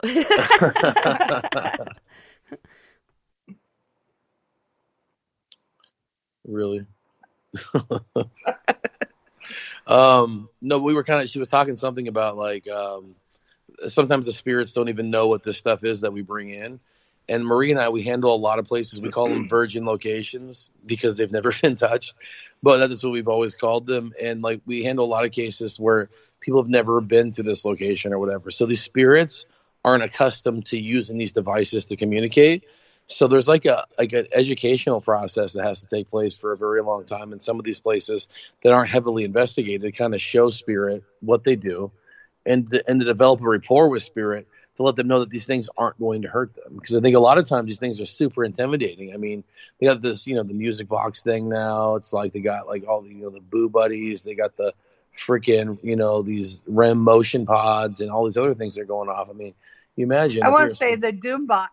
Do you remember those things you put on your shoulders? Yeah. That tells you my age. But that's what they do, and they all light up now. But I mean, when you're dealing with places like we do out here, like, Wild Wild West type stuff, like, right, like these cowboys and stuff, they don't know what the hell a freaking REM pod is. Mm-mm. So I always think it's funny when I hear investigators say, just go up to the REM pod and touch the top of it and it will go off. And like, they don't know what the hell a REM pod is, dude. What in tarnation is a REM pod? yeah, like they're like, what the hell are you talking about, So and that's just the funniest stuff. See, I work with the spirit really good because I don't know I am not a tech person at all. You're horrible. Jay hates it because I don't care and I don't want to learn. I don't. It's something. I know that thing blinks pink. I mean red, blue, green. I know what will happen if it does do it. Or something like that. I understand all that kind of stuff, but I don't remember names. The technicalities, like how it works. I'm like, hey, you see this machine thing? If you touch it, it turns yellow. But it's funny because with her inability to understand or unwillingness to understand the equipment, like a lot of the spirits like are more comfortable with you, and they will use the stuff because you're like breaking it down to them like a kindergartner.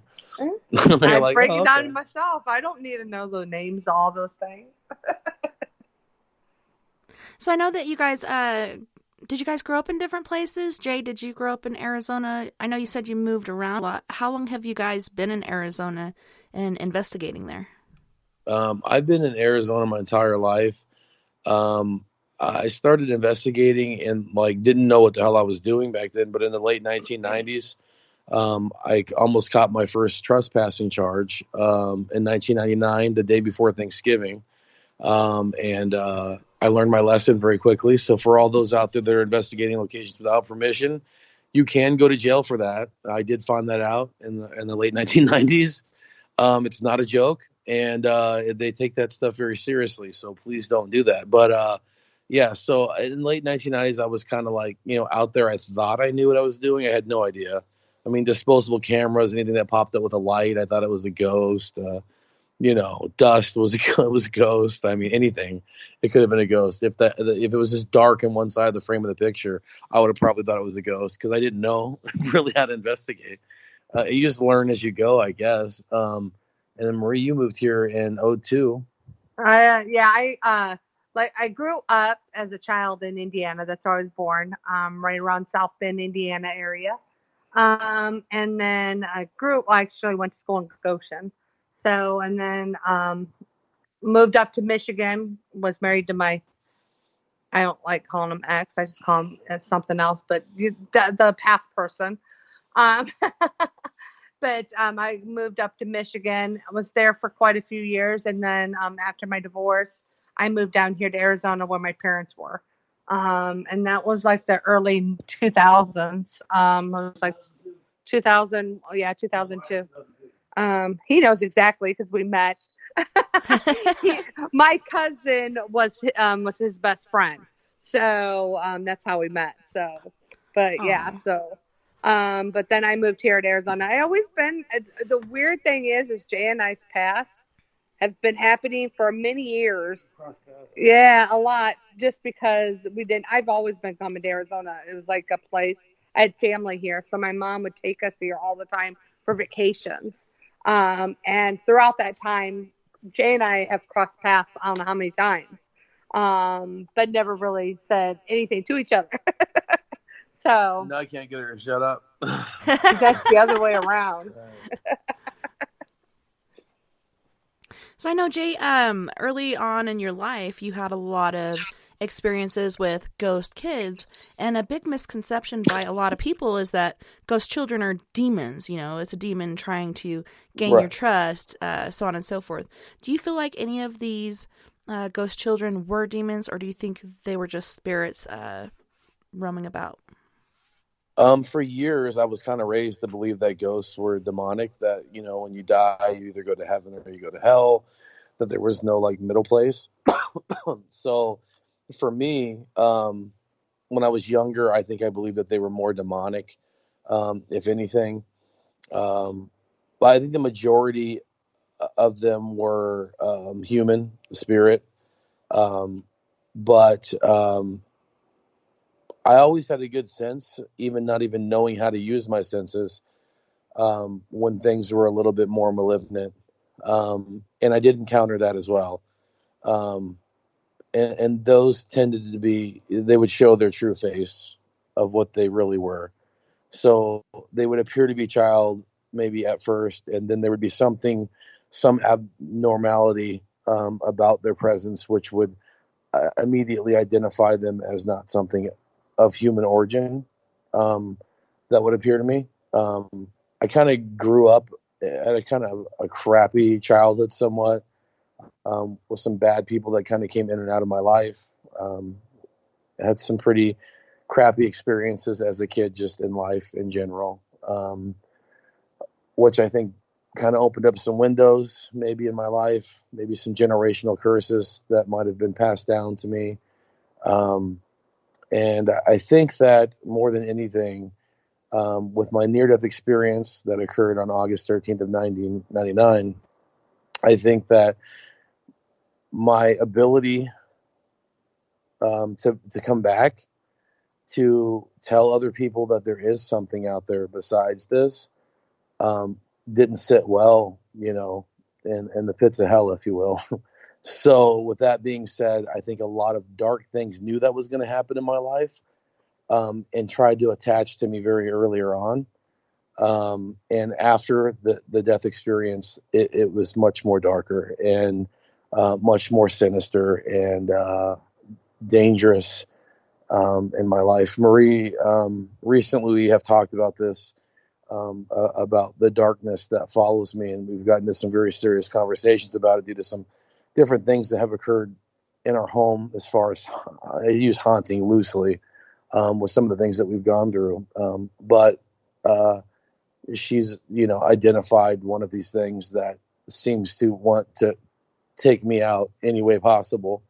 And the best way to hurt me is through her, because I'm so desensitized from it that it's difficult for me to, in the waking hours, to even be bothered by it. I just completely oftentimes just ignoring it.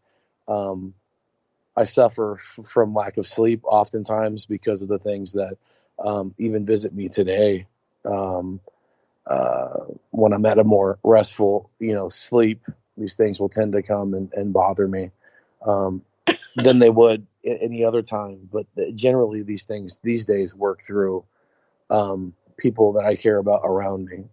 So I definitely have experienced demonic as a child, entities, and I've seen a lot more demonic in my own personal life than I ever have out in the field. Let's just put it that way. So when I hear stories and stuff, and I deal with these hauntings, they're usually so dumbed down compared to what I've experienced already.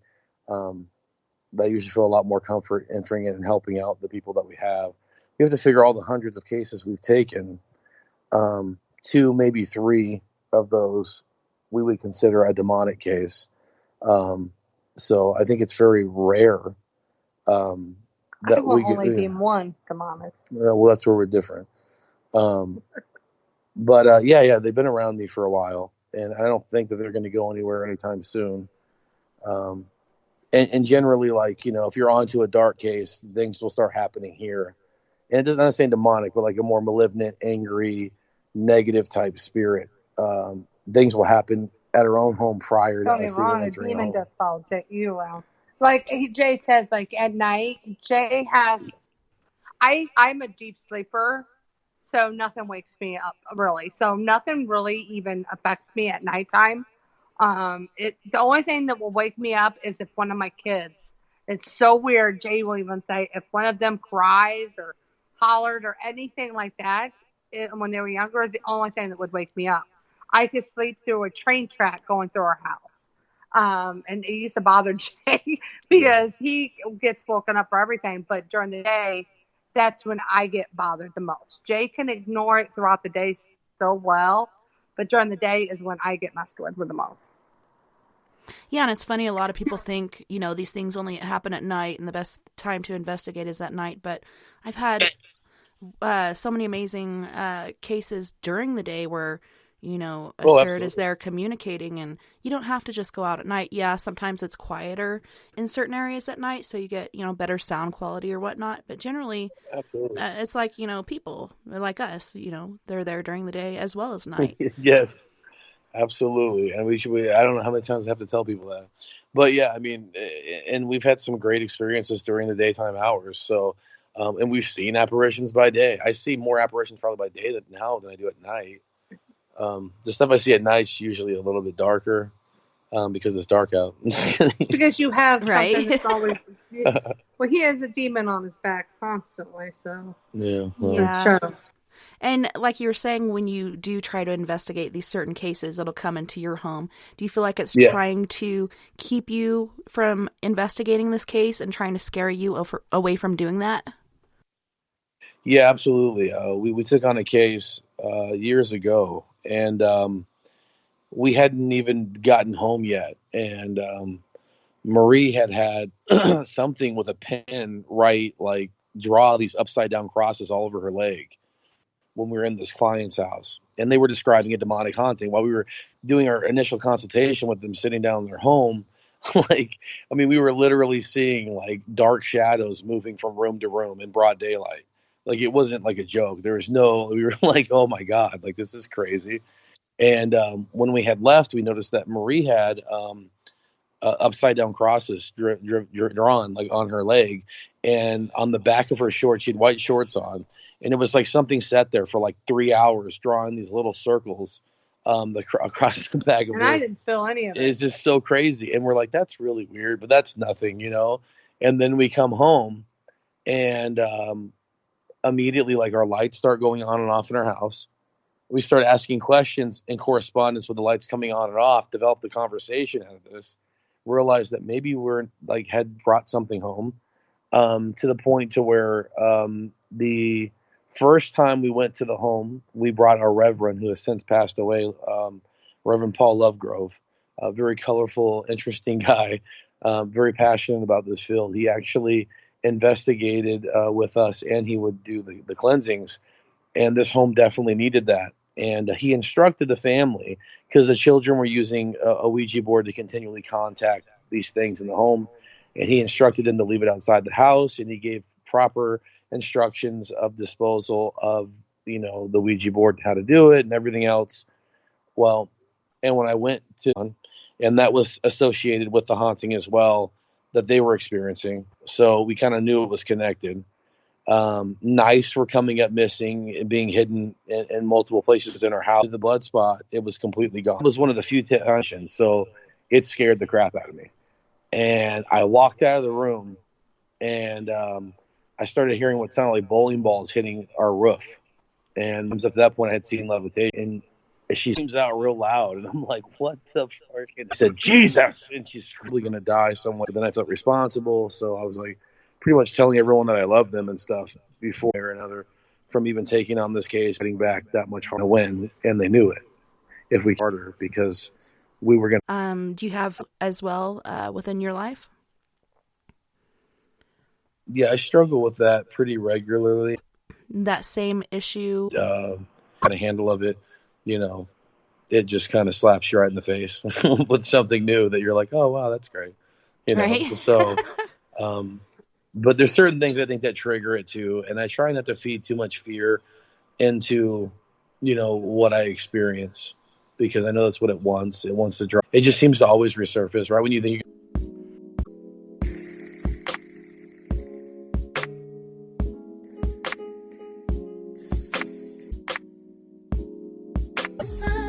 It's like flowers and candy, understanding how you're standing really must be love. I'm talking true. I'm talking. It went through everything. Changes.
within the ways of emotion is imperative. We're making love to your mind.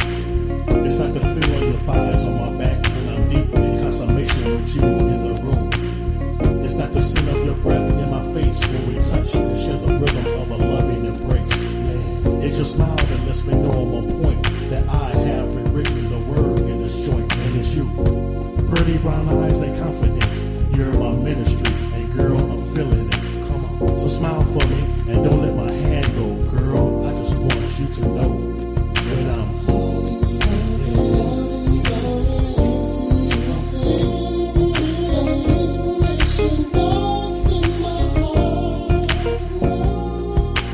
sending my love to you in verse 2 with a kiss and a beat that you and I can step to. Come on, God created the heavens and the earth. What he said is very best for the day of your birth. No longer is it just me, myself, and I, but since you have arrived, you're the apple of my eye, girl. Open your heart and let me come inside. All this love is forever for the ride. And when that DJ played our favorite song, we dance the night away until we're heading home where we're holding you.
Thanks so much, everyone, for joining us tonight on We Are Paradox Media's Late Night in the Rockies. Tonight we have Jat and Marie Yates, and we're discussing the paranormal and all the different experiences they've had. And I was just talking to them on break about the whole buffering situation during this last hour. As soon as we started talking about demons, and you're talking about your experience there, it's frustrating.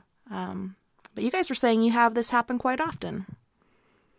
Yeah, I can't count anymore how many radio programs that we've been a part of to where internet just went down, or we've had spirit communicating through our phones that viewers were hearing, different things that were being said. Mostly a female girl spirit saying hello. We've had babies crying, me just be muted out completely, and it's certain topics that maybe the other side doesn't want us to really be talking about. So I find it, pretty interesting that you kind of went through that. We even had a radio show where me and Jay were in the same spot of where the phone was to do the radio show, but my voice sounded really loud. Oh, yeah. And Jay sounded like he was whispering and you barely could hear him. And I had the phone up to my face the whole time. Like, Yeah, it doesn't make any sense. Like, don't get me wrong, I do have a loud mouth. I know. No, yeah, but I mean, I remember that one. That one was pretty weird too. Yeah. And that was, it happens. And the pretty people regular. that we were doing the radio show knew us really good. And like, Jay, we know you have a big mouth. Use it. No, it was really weird. I remember that. They were trying to be yelling. I'm like, I can't yell any louder. Like, someone was screaming. They're like, no, we can't hear you. I'm like, well, how do you hear Marie? She's sitting right next to me. We're using the same speaker. Yeah. It's so strange. But it's like you said, like sometimes there's certain things that they don't want you to share and they want to interfere with it. But yeah, everything was going great. And then all of a sudden there it was. So hopefully it'll go smooth from here, but you never know. So I know you guys have a lot of experiences and you've seen, heard, and experienced different things. Do you feel like you being gifted in this way as far as being able to see and hear and sense these different spirits, and perhaps your kids, having the same gift, and Marie, your son, being there so close to the veil, having his hauntings and experiences as well. Do you guys feel like perhaps you have this stuff going on in your house, not just because you do investigations, but perhaps you're a beacon and spirits know that you can see and hear them, so they're drawn to your house? Yeah, I think it's a combination. We call it a perfect storm. I mean, you have me, haunted since birth, to Marie and I, coming together and investigating and doing the work that we do now, on top of like gifts that are curses, whatever one you want to call it, that we might all have. And then we're also bringing in pieces from people's homes that are either cursed or are negative, I guess you could say. I have a lot of occult pieces in our home that probably would be better suited for a museum than inside of our house. I don't think that helps at all, and sometimes helps to fuel a lot of it. Plus, you antique, Marie, in some of these beautiful locations we go to, as you say, and you have stuff like, we have things like old Chinese mining lanterns. Oh, wow. We have like a 200-year-old type cash register from a highly active location. We have a giant Montgomery Ward's TV set that's haunted.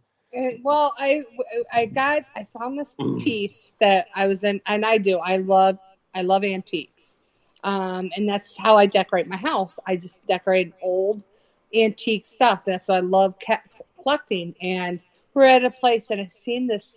I thought it was a vase, and it reminded me of I Dream of Jeannie show. It really did. I'm like, oh, I want that, and I just loved it. Well, we brought it back home, got it. It's a freaking urn. Yeah, well, we have a gentleman, one of our good friends. Jay called him up to talk to him about a case. And he was doing remote viewing? Yeah, did a remote reviewing. Harvey did. And he's like, do you guys know you guys have an urn in your house? And we're like, huh?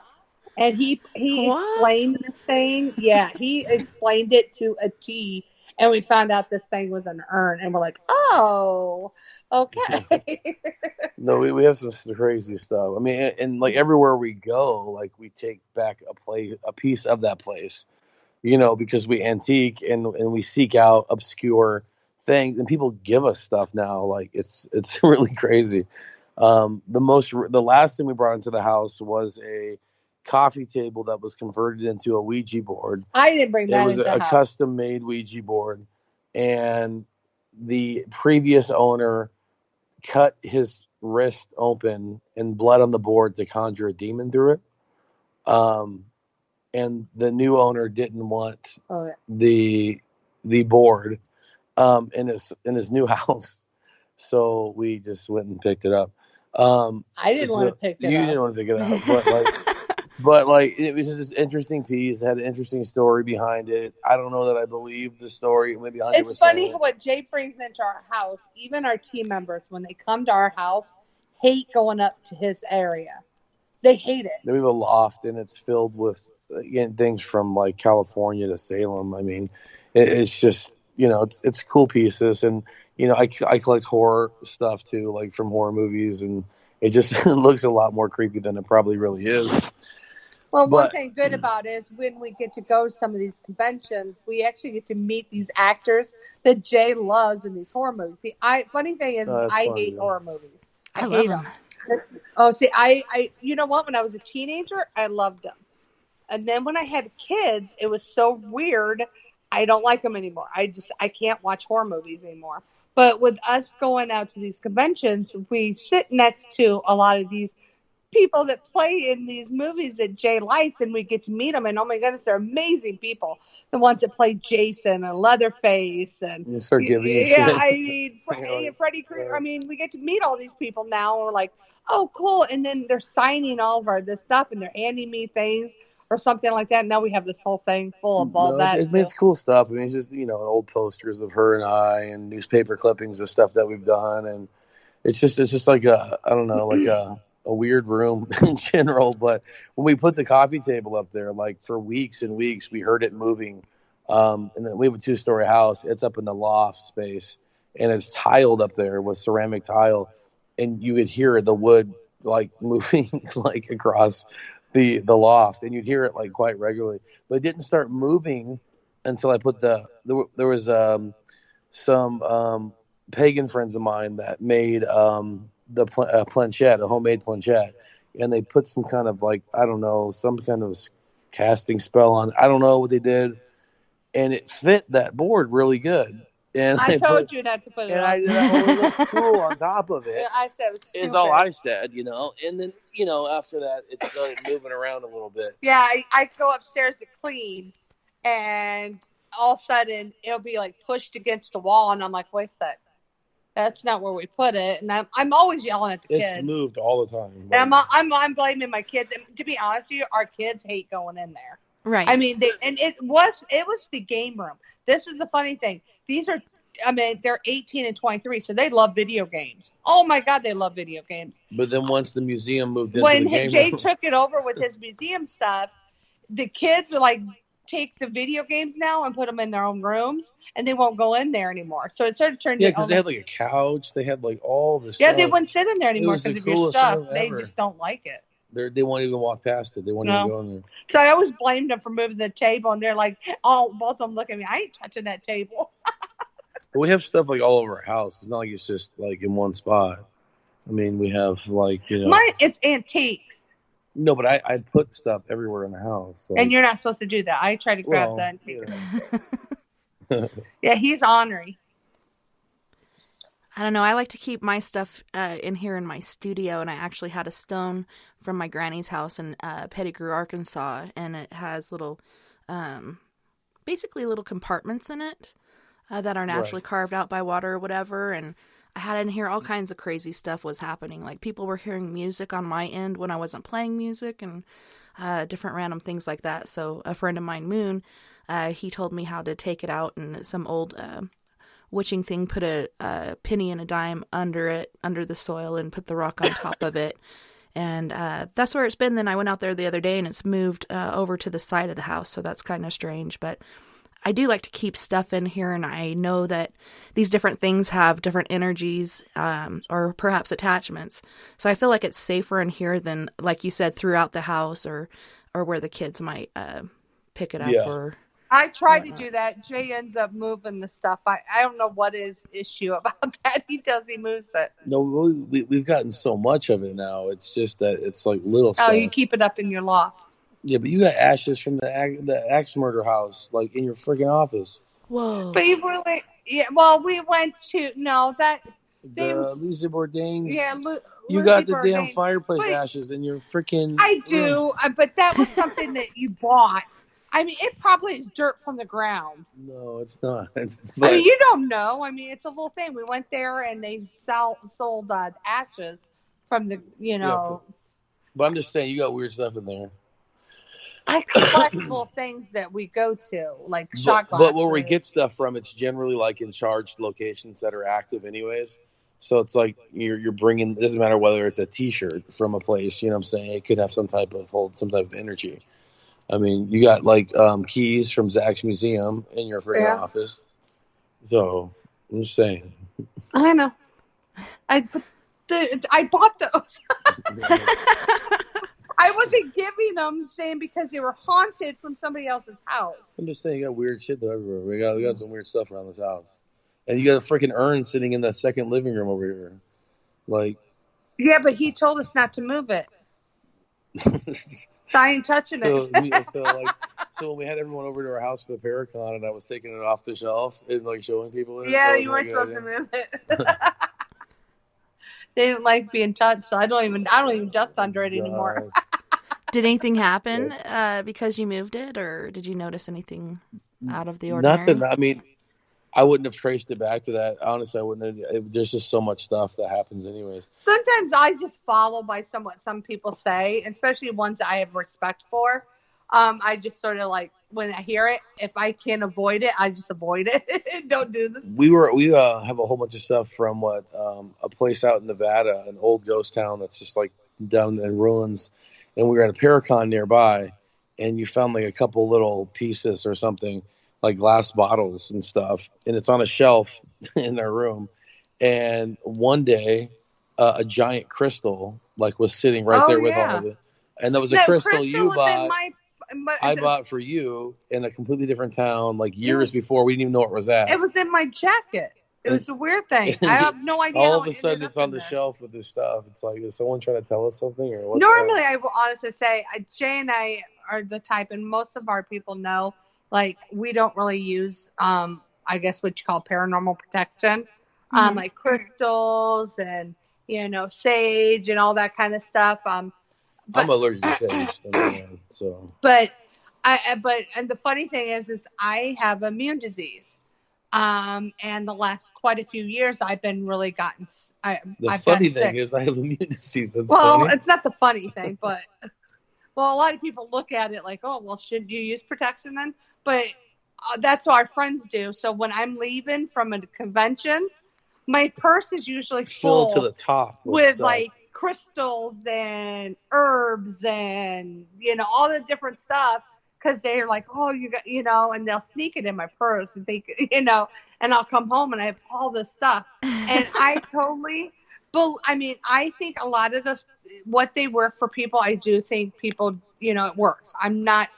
We actually have like a giant container, like filled with that stuff. Yeah, I don't believe in it, so it doesn't work for me. I think it's all. Anything you have faith in, like we use our faith. I don't know if it's called paranormal protection or not.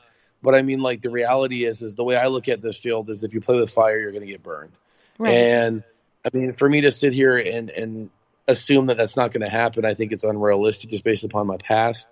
But faith, it's a form of protection, I believe, is how I would perceive it as. But we definitely don't put much weight in all the other stuff. I will say in the last year, I have a lot more friends. A lot more friends, but I have friends that do the Reiki and all that stuff, energy and all that kind of stuff, and the energy light work and all that. I will say I let them work on me a little bit more than I ever had before, and I do see it, a change a little bit. I don't do it myself. It's not something that I can throw out and believe in it, but I for myself. Have enough faith in it, but I will say it does work when I'm with friends. We used to be really bad, though, because we wouldn't use any protection. Plus, we would never close out sessions in haunted locations, meaning that we would leave that line of communication open to where it would never stop. And the reason why we would do that earlier on was to sometimes we'd be able to help clients out days later with something that would come through in our own home. And we were able to manage those hauntings ourselves without being dangerous to the point of danger, I guess you could say, pretty well in most cases, at least. And that's kind of why we did that. And probably about 2 years ago, I started closing out communication with the other side. I say loosely, but and during any kind of communication session, I would close out because, we're not getting any younger. With you with an immune system disorder already issue, I don't need any other problems. So I know if we're dealing with something a little bit darker, we definitely are trying to close out a lot more now and be more responsible. That's kind of how we've changed over the past couple years. Close out all the time, and I say prayers all the time, before and after now. So, there's different ways. I think the older, just in life, the older you get, the smarter you get. I think Jay and I are just, like, hey, the protection needs to be there. So, definitely open-minded to it, though. But, not 100% sold. Well, like you were saying, Marie, you have to have faith in whatever you're using for protection. If you don't believe in it, it's not going to work for you. So, True. And that's why I said when Jay brought me home a big crystal, I looked at it and I'm like, okay. It's pretty, right? But that's all it will do to me. I don't see it doing anything else for me. For others, I do. I know they do. Because we've seen it work. I have seen it work for others, and my friends. I have amazing friends that it really works for them. But me, I don't have it in me to have faith. I don't know. I've tried. I really will say I have. It doesn't. My faith is just, in God, and that's what I have to, for protection. Yeah, and it's interesting, like, the longer you're doing this, the more you learn. And like we said before, none of us are experts in this field. But it is a learning process. Generally when I pull up to a place, I can get the vibe, whatever's going on in there, and know what sort of protection I'd like to use on that particular case. But one time, just up the road, I went by myself to do a cleansing, showed the lady everything that was in the cleansing kit and how to use it. And so I'm surrounded by sage the whole time. I'm not getting any sort of energy, really. Like, whatever was there was hiding, I think. And this is right in the backyard of a Catholic church. But yeah, I'm not picking up on any energy, any vibes, nothing like that. I didn't cleanse myself or do any protective measures before or after. And later that night, I actually did have 2 stones in my pocket. I had a tourmaline and a selenite. And 30 minutes after I took my pants off and got into my pajamas, I had a walk-in. And whatever was in that apartment, I think, was really pissed off at me and caused a lot of damage to, like, my expensive camera and all kinds of other things. I wake up behind the wheel of my car, no clothes on, heading towards the reservation. I'm like, okay, I need to turn around. I need to go home right now. I get home. Everybody's locked in the bedroom. I put on my pajamas and hang out in the living room and fall asleep watching TV. And then the next day, my husband comes out and he's not angry or anything. He's legitimately concerned. He's like, are you okay? I know that wasn't you. Like, not only did my voice change, but also like my facial structure and plus other things that I was saying. So after that, I learned not to go out and do investigations when I'm compromised, and to definitely take measures to protect myself. No, I definitely agree. That's definitely one thing that has changed for us over the years, especially like with Marie. If you're not in it like 100%, like, you shouldn't even be a part of it. And she recently even relearned that lesson. We host a Paracon every year at Vulture City. It's the second annual one coming up this next year. But we had never, and I mentioned it earlier briefly, that we had never contacted anything malignant or anything angry at this, location. It's a large ghost town, over 15 acres.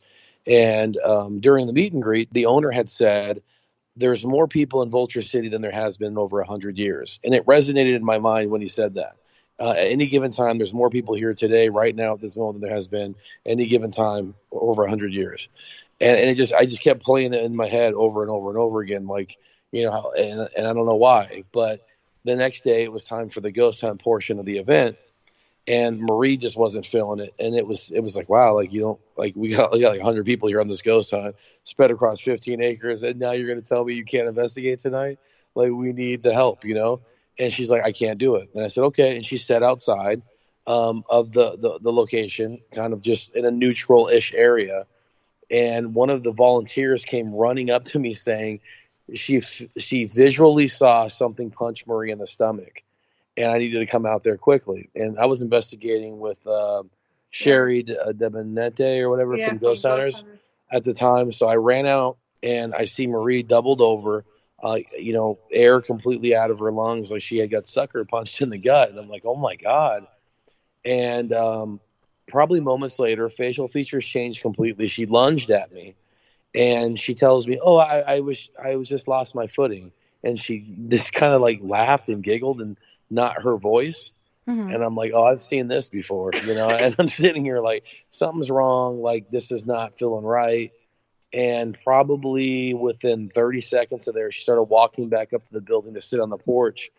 And like, we caught her as she like collapsed. So I had to rush her to the emergency room where she was cleared. They said everything was fine. There was no problems. Her blood work came back good. She wasn't dehydrated, nothing. Like, they didn't know what was going on. They just chalked it off as just this weird thing. And I remembered them saying the day before that there was more people at any given time at Vulture City in that moment than there had been for over 100 years. And I had to go back to my original theory that ghosts are people too, and if you're an asshole in life, you might be in death. And I'm assuming there might be one miner or two or cowboy that may not have been too happy that there was that many people there in the town.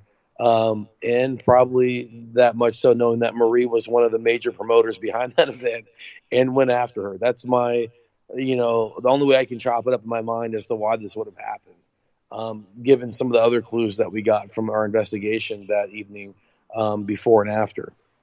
But you never know. You never know, like, what you're going to get when you go out to these places. I will honestly say, my father passed away, but up to his death, we were actually. The funny thing is, one reason why I was not myself that night was that was the first time my dad actually got rushed to the hospital, being sick. We had no idea what was wrong, and I had to stay back because we put so much into the Paracon. And then my sister called, she's like, "Hey, Dad's back at home. He's fine, blah, blah, blah." But I was still, with my abilities, I knew something was wrong. And you should have listened to yourself. You should have stayed there. I should have just stayed. I knew it, but I didn't. But throughout the whole month of October, my dad ended up back in the hospital, went then back home, and then back in the hospital. But it was really draining for somebody that has ability going in the hospital when you're already like, I'm a daddy's girl. I was the youngest in my family. I was very close to my dad. He was like everything to me. I don't think there's any man that ever could compare to my father. Right. Ever. He never did anything wrong in my eyes. And it was really hard watching him decline because my dad was Superman in my eyes. So it was really hard. And with the draining happening the whole entire time I'm going in the hospital, I'm feeling everybody else. And I'm hearing all this stuff. So it wasn't just, my dad. I'm hearing everything. But you were also getting that like forewarning of this happening. Yeah. And that was started the day of the Paracon. Yeah, and what I knew something was really wrong with my dad, and everyone thought you were crazy. Jay was saying it. My sister did not want to hear it. My sister is actually the one that took care of my mom, that still takes care of my mom, but my mom and dad lived with her, and she was like, "Oh, he's fine. Just stop it. It's just blah blah blah." She would constantly say that to me. I'm like, "No, Dad needs to go to the doctor. Something's wrong. Something's wrong." Well. And the long end, and then so and it's so random. My dad's always believed Jay and I, always. Yeah. Had respect for us. But always very supported. Conservative in his beliefs. Yeah, he's like the church and well, he just no goes. No. He never talked about a spirit. Never. Everything were angels and demons in his eyes. Yeah, and while he was in the hospital, he looked straight at me and Jay and was like, "There's ghosts in my spirits, room." He said. Yeah, he said he called spirits. And it was the first time. That was the moment I knew that he wasn't coming out of the hospital. And see, I already been feeling this because of my abilities, and it's been hard because I'm like second guessing my own abilities because it's my dad. Right. And I'm thinking maybe it's somebody else in the hospital, that I'm feeling and hearing and all this stuff. Funny thing is 2 weeks before my father passed away, his brother passed away. And before my uncle actually passed away, I was up at the hospital and I heard my uncle voice talking to my dad. Before you found out he died that Before day. I even found out my uncle passed away. And I was like, maybe it's my He was at the hospital just right down the road. Yeah, he was just at the hospital down the road. And I was like, well, maybe it's my grandpa Claude. And I was like, okay, maybe they just sound like my Uncle Harley. And I'm like, okay. And then I'm walking out of the hospital with my our son, our 18-year-old, and I found out my Uncle Harley passed away.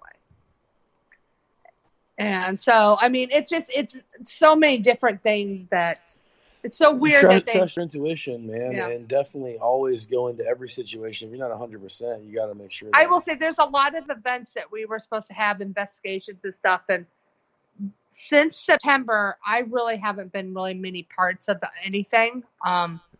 I went out to sort of support a little bit up there, but I didn't do any investigation because I knew I wasn't in it. I knew nothing would come out of. Nothing good would come out of it. I don't have the energy to hold everything back right now. Next Friday is the first night you'll be back in the field, kind of investigating for the ghost tours we host at local. Well, it's a ghost walk, so it ain't an investigation. So I'm taking baby steps. Well, it's good. You got to keep swimming. But yeah, I've caught flack from my husband, and he's like, you do these investigations, so different things attach to you. But I found you don't have to be investigating to have attachments or gain attachments. You could be at a music fest or at the grocery store or whatever. Oh, yeah. But it's interesting what you said about your dad and your uncle talking to him. I've been there for many people's deaths, and there's been so many times when right before the death that there will be family members there waiting to take them to the other side, and different things being said, like, I'm going to play tonight with my old buddy so-and-so, and he's been dead for years, but I think our loved ones do come from the other side to, kind of take us and guide us, show us the ropes. But it's very interesting that you heard his voice. Yeah, there's quite a few people I heard. I mean, it's random because my grandmother passed away. Been what? 10 years ago now? No. I'm not sure how many years ago. Probably 8 years ago. Maybe. But I never heard my grandmother ever. Jay has seen her quite a few different times. Not physically, visually have seen her. Yeah, I've never heard her at all or seen her anything. And I always wanted to, because I was really close. My grandmother sort of helped raise me, because my parents worked a lot. So I was like really close to her. And my dad was getting really sick, and they came in and told us about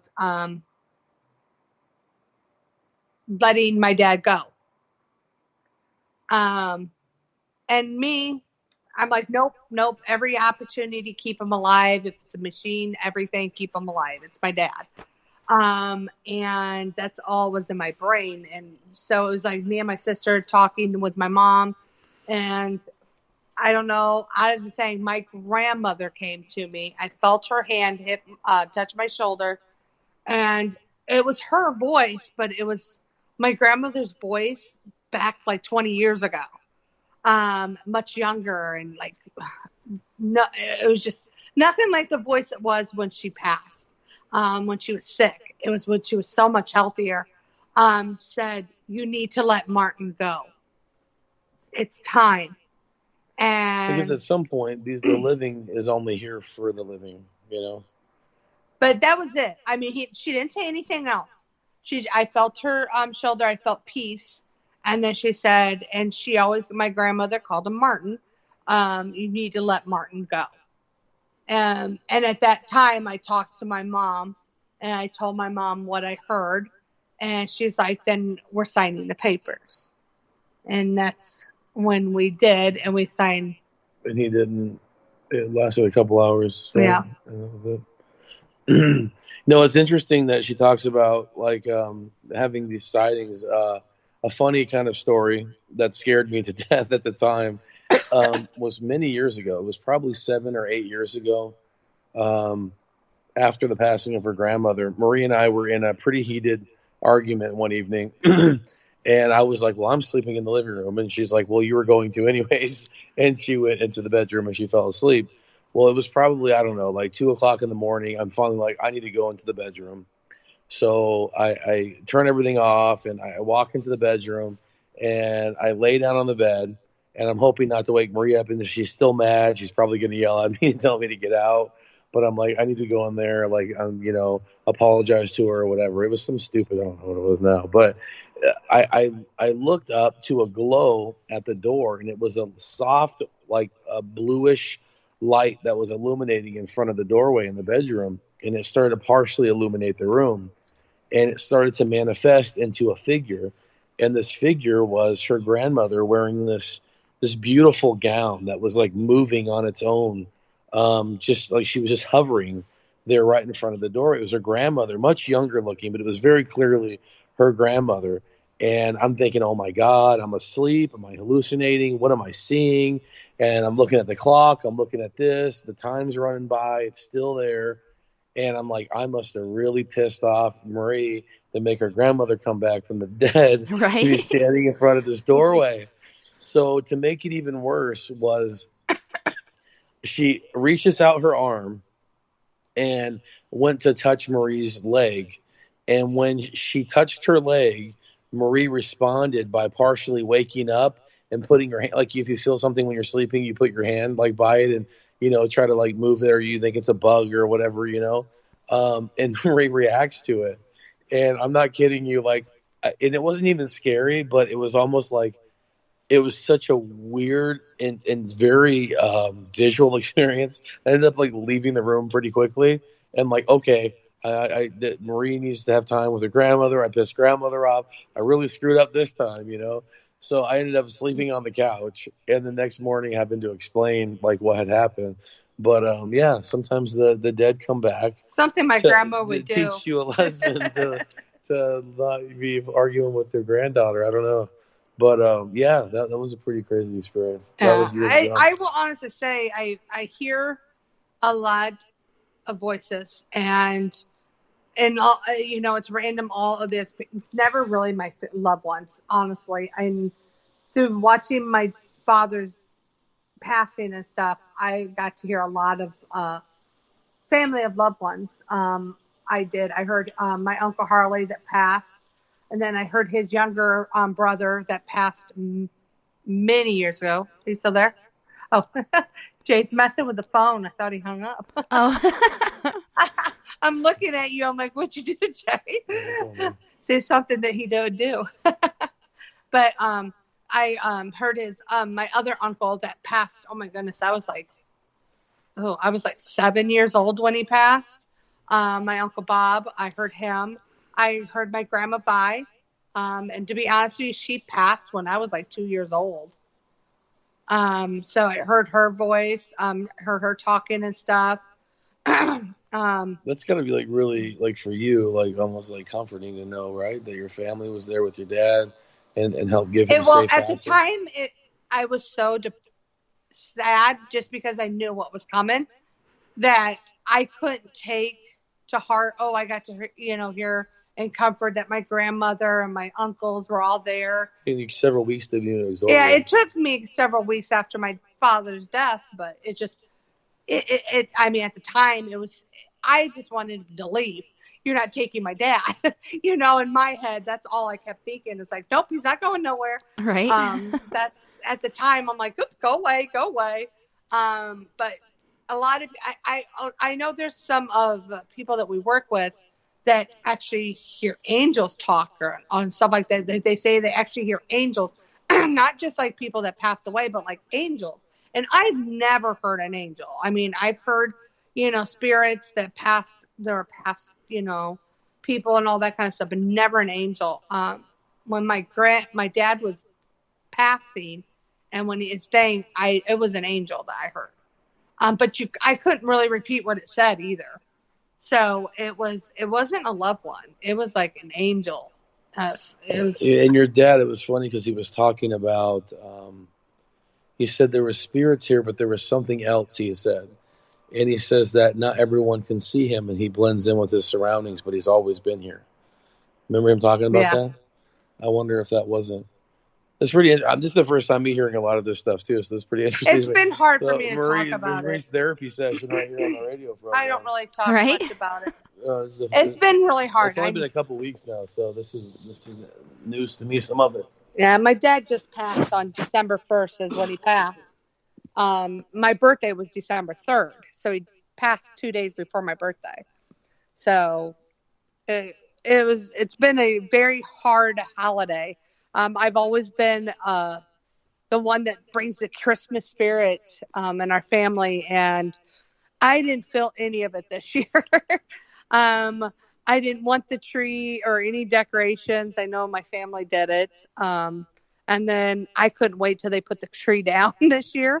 So hopefully next year will be different. I can't say what or not. It's not going to. I don't know. I just know it's different now. I know people say time will heal. I don't think time heals. I mean, I think you just got to learn to be able to live without somebody. You're right. And that's what I got to do. Everybody says, oh, time. And I'm like, in a year, I'm still going to miss my dad. I'm always going to miss him just the same. The story that you're telling right now is going to resonate with so many other people. And that's why we do what we do, and go above and beyond just investigating selfishly, is to share our own trials and tribulations with both the living and the dead, and how they've affected our lives personally, and even our loved ones that have passed away, and how an investigator's perspective of like how we saw these things unfold is sometimes much different than your average person. So yeah, I was really upset for several weeks. I was waiting to hear my dad's voice, and I couldn't hear anything. I was so mad. I was like, oh God, why can't I hear? I hear all these other voices, and I'm screaming at all these voices to shut up so I can hear my dad. And it was really hard. I mean, it really was. But we went to, it was after the funeral and everything, but it was Christmas Eve. We went and I visited my dad's grave, and we got in the car, and I broke down, and I heard my dad tell me he loved me. So I guess it was the one time I could do, he just came through. So, but I haven't heard him since. I honestly know that my loved ones that are they're over there, they know if especially my grandmother and my dad and my grandfather, if they were to show up, if they would have showed up, it would be where I would probably relive their death. Because I was so close. My family, we're very close family. So I think they knew if I seen them and I would hear them like everybody else I hear, it would be really hard for me. So. Yeah, just to hear that voice and just, for them, it's freeing and, the energy continues. But for us, it's hard for us because we don't have them there in that form, where you can hug them and say whatever. But like Andrew said in the chat room here, loved ones are always watching and protecting their family members. And, my mom told me from the other side that she can be wherever she wants, whenever she wants. And so, whenever I need her, she's here. And, the healing process is hard. And like you said, you don't really get over it. You just kind of learn to live with it. And my dad's been gone, it'll be 15 years here, January 7th, and it feels still to me like yesterday, So time is just this weird thing, but I'm so glad you got to hear him.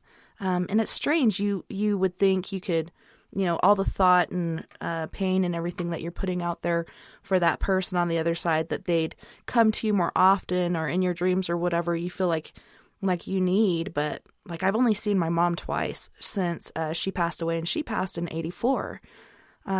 So it's really strange, but I do feel her around. And I've noticed that there's different ways that they can come through, like butterflies or birds or whatnot. When my dad passed, I took his ashes on a Greyhound bus from the Four Corners of Colorado all the way to North Arkansas. And it was strange, like the bus was so empty, but there were a couple random people in there, and different things were being said that what my dad would always say, like this mother said to her daughter, is you is or is you ain't my baby, and different random things that happened that whole trip that I knew he was with me and he was there. And I buried him with my mom. On the way back, it was like total chaos, and there was a whole group of guys, like an entourage surrounding me, protecting me from I don't know what.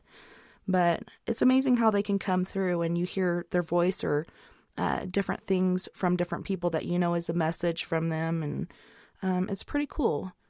And I find peace like doing paranormal investigation and these other things, knowing that there is something on the other side. It's not just darkness and you're going to be in a hole eaten by worms and so on and so forth. Perhaps your vessel is, but your energy continues on. Right. I will honestly say, I know that helps, I think, in a way for me with the loss and everything, but it still comes back to me being I always say it's me being selfish. I just want my dad, it's called life. I mean, you're born and then you die. I mean, it's just life, but it's, for me, it's a selfish thing. I would, my dad could be there until the day I die. I mean, he was my rock. So it's that one person. I mean, that I guess, and not everybody has that. I mean, just like you lost your parents, and I mean, anyone. I mean, some people. My sister lost her husband. My mom lost her husband now. So I mean, everybody loses that one person. So,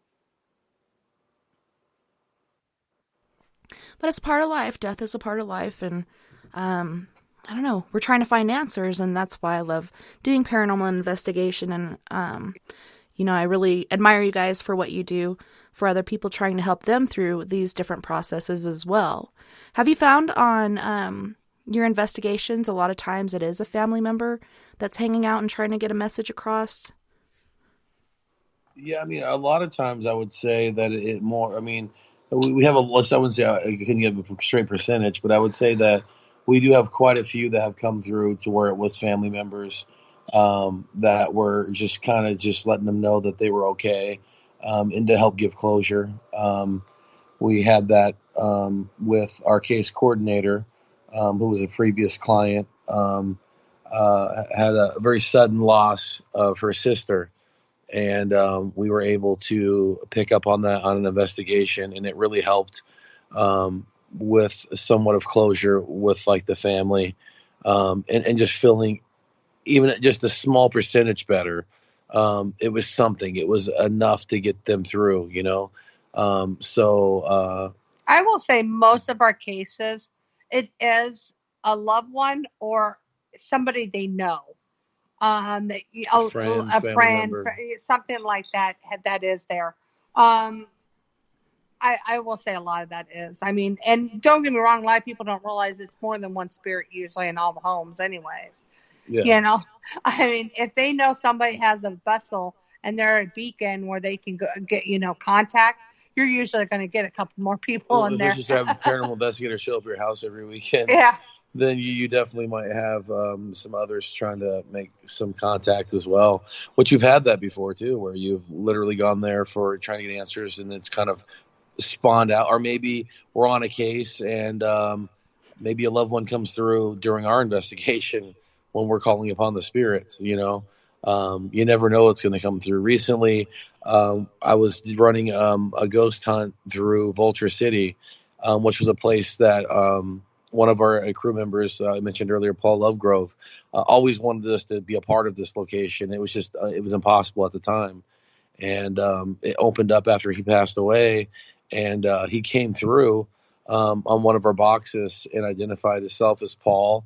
And he was just saying hello, like on our devices. And we were like, this is unbelievable, but it would have been just like him, to do that. So you never know what you're going to get out there. Like I said earlier, it's definitely, it can be sporadic at times, but you definitely do get that whole family member connection or a friend or loved one. In a lot of the cases, I would say, I guess, that we investigate residential wise. It's very interesting. And thank you for your service and working on the police force. Did you have any paranormal unexplained experiences when you worked on the police force? Yeah, that'd be another 3-hour show. But there's for those people that are interested in that, there's a show on that was on Sci-Fi. It's called Paranormal Witness. The episode is called The Jail. I would highly recommend if you guys are interested in our story. It does tie in a lot with what we're doing now, and kind of like how we got through a very serious haunting in our own home that was kind of piggybacked from the jail I was working at. It was about 2.5 years of hell working at this location. And I mean that as if there was like a portal to hell in this jail that I worked in this particular area that I worked at. But yeah, definitely affected me a great deal, almost to the point to where towards the end, Marie said it was either our marriage or I would continue working law enforcement. Wow. And I had to kind of come in and turn my badge in and say, if you're not transferring me out of here, consider this my resignation. and the look on their face was pretty intense. But the things that were happening in my own personal life, which would include me standing at all hours of the night, staring off in the door wide open, seeing these entities coming in and surrounding me everywhere I was at. It was like suffocating. That episode shows quite a bit of that, and it's just a super long story. Yeah, I could imagine. So did they transfer you, or did you have to resign? They finally transferred me, and then they put me in the second worst place they could for about a year, and then I finally finished my time where I started, and did an early retirement at 10 years and got out in 2015, October 2015, I think it was, when I finally left. Still, that place still haunts me. But it's a really great episode. It was really well done. Raw Productions was awesome. They just did a hell of a job putting it together. And it's one of those shows that has multiple witnesses. So it's not just me talking. It's like 4 or 5 other people that were officers that experienced the same thing as I did. So validating my own story, and Marie's on it as well. But it's something you should check out. It's a good watch. I never worked in the jail, so. No, she never worked in the jails. She would never work there. Never say never. I know, right? No, I'll never say never on that one. I've heard. I have too many friends now because of him that works in enough. Yeah, it's amazing. Like the different things that happen on different jobs in a jail. I mean, there's so much negative energy and things going on there. And it's funny, like hospitals, nursing homes, jails, these are perfect grounds for things to come in and feed off of negativity and grow stronger and take hold of people. But absolutely. It's intense. I got to watch that episode. I love paranormal shows, and I love scary movies. Like, it was a family tradition when my mom was still around. We'd sit on weekends and in the dark and eat popcorn and watch scary movies. And it was just something I really love. Like, I still fall asleep listening to either paranormal shows or paranormal things on YouTube. I don't know. It's some sort of a comfort to me. I don't know why. Right. It's part of like my twisted, I don't know what I am. No, I get I'll you. watch the paranormal movies. I just like the Conjurings and all that. I don't mind that because I live it in a way and I know the story. Well, they invite us to all the opening screenings for that to do lectures. Some of the movies I've had to watch because we've gotten invited to like screenings and stuff, but I don't like the Saw movies. I don't like. I don't like the It movie. Sorry, I don't like any of that. No. Come on. But she'll be the first person into a allegedly demonically haunted location. Oh yeah, totally. Right. By herself. Yeah. I have issues on that, guys. I don't know. You certainly do. I like being at a cemetery in the dark all by myself. I do like that. But don't put me in a movie theater with It. Right. Oh my God. So you guys were talking earlier about conventions and such. And, I'm just right up from Arizona. I go to Phoenix to visit my mom and my sister as often as I can. And the closer the convention or, Paracon or whatever it may be, I want to be there. So can you fill our listeners in on some of the conventions coming up here in 2020 and what we can look forward to? Yeah, absolutely. We have our second annual Vulture City Paracon 2 that's coming October 2nd through October 4th. Because of the huge success we had the first year, we've doubled the amount of time of the convention. So it's going to be a meet and greet on Friday. And then Saturday, all-day vendors, lecturers, speakers. Same thing on Sunday. We have a really good lineup. We have Sarah from Ghosts of Morgantown coming out. We have John Zaffis, our good friend, coming out. A huge Mark from Salem. Mark that does Salem Con each year. He's coming out this year to be one of the headliners. Sam Baltrusis, who's a great author, he's coming all the way out from the Boston area to come out and speak. But we have tons Southern Gypsies. We got the Reap Paranormal. Michelle LeBaron. I think I counted earlier. It's something like 27 speakers we have. So like, yeah, so their vendors are already like, I don't know how many, we have so many vendors right now. Like I think we almost filled up all of our vendors Yeah, those in are 2 months. the ones are going to be our headliners, and then we're doing active workshop Yeah. as well. So You want to learn how to use like a K2, or you want to learn how to, like different people who have different trades they're really good at, like using ITC technologies, things like that. We'll have different workshops where people can kind of like sit in and get a more interactive experience. We'll have day tours. Vulture City is an amazing town. It's 15 acres, over a dozen haunted locations throughout. These are fully standing, fully restored buildings. It's like Tombstone on steroids is what I like to call it. It's No Tombstone electricity. without all the power and all of the the modern day type stuff. So it's definitely a ghost town. It was a huge success last year. It's already showing to be a success this year. It was featured on several blogs, huge blogs last year, in reference to it being a great convention.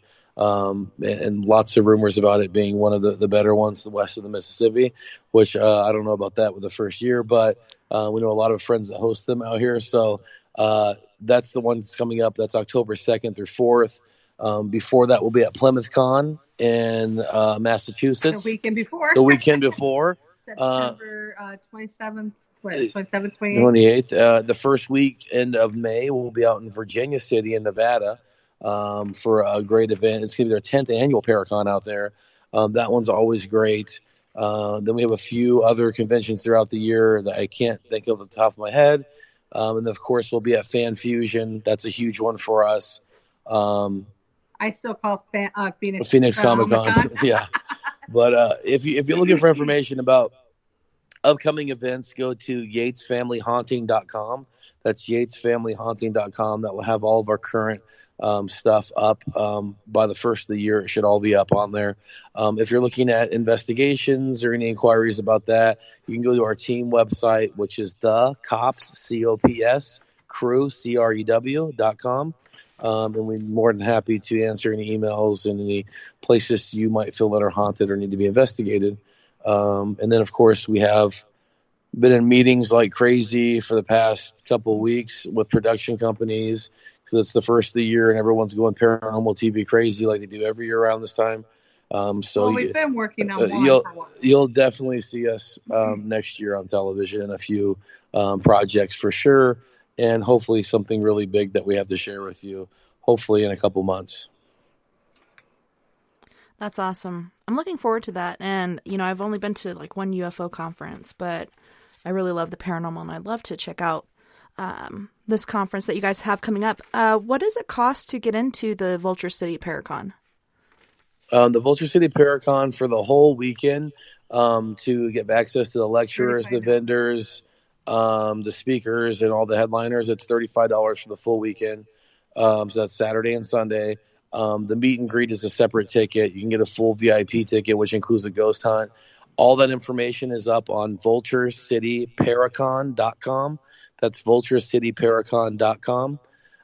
You can also go to Vulture City's website for any upcoming ghost hunts we have. They're like public ghost hunts and tours that we do almost every other month or monthly. If you just want to go for like Saturday or just Sunday, if people would like just go one day, it's only $20 to come in and actually, walk through and do, Which is pretty cool. For $20 for one day, you can come in, you can hang out and meet the headliners. Like if you've never met, like John Zaffis, like dude is amazing, like great friend of mine, just a wonderful all around investigator.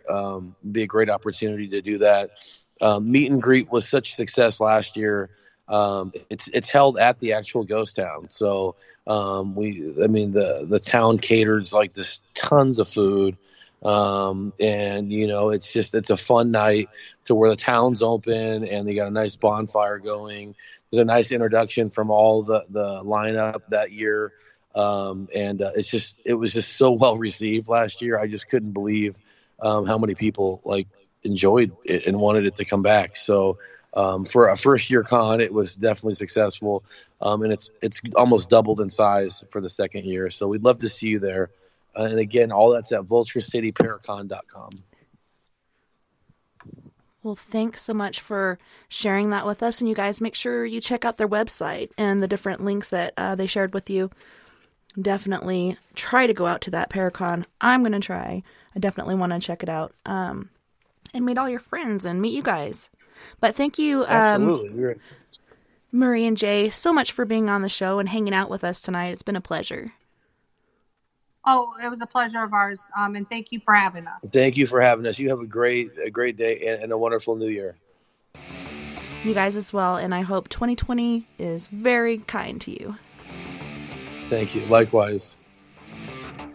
And thank you to all of our friends on We Are Paradox Media's Facebook, Spreaker, Twitter, Periscope, iHeartRadio, and wherever else you may be listening beyond the Omniverse tonight. I had a wonderful time this evening, and I can't wait to do it again next weekend when we have Mr. Jim Morris. We're going to be talking about UFOs and us, as well as author Sean Sellers, and we're going to be discussing the paranormal on that night. So Jim Morris on the 4th, and we got Sean Sellers on the 5th. Don't forget, you guys, we are all in this together. Together we can make the world a little better. And together, my friends, we are Paradox Media, because without you, there is no us. If you'd like to join us on the Skype after party, look me up and send me a contact request at live.tessa.n.thomas30 or give us a jingle over at 1-970-335-9596.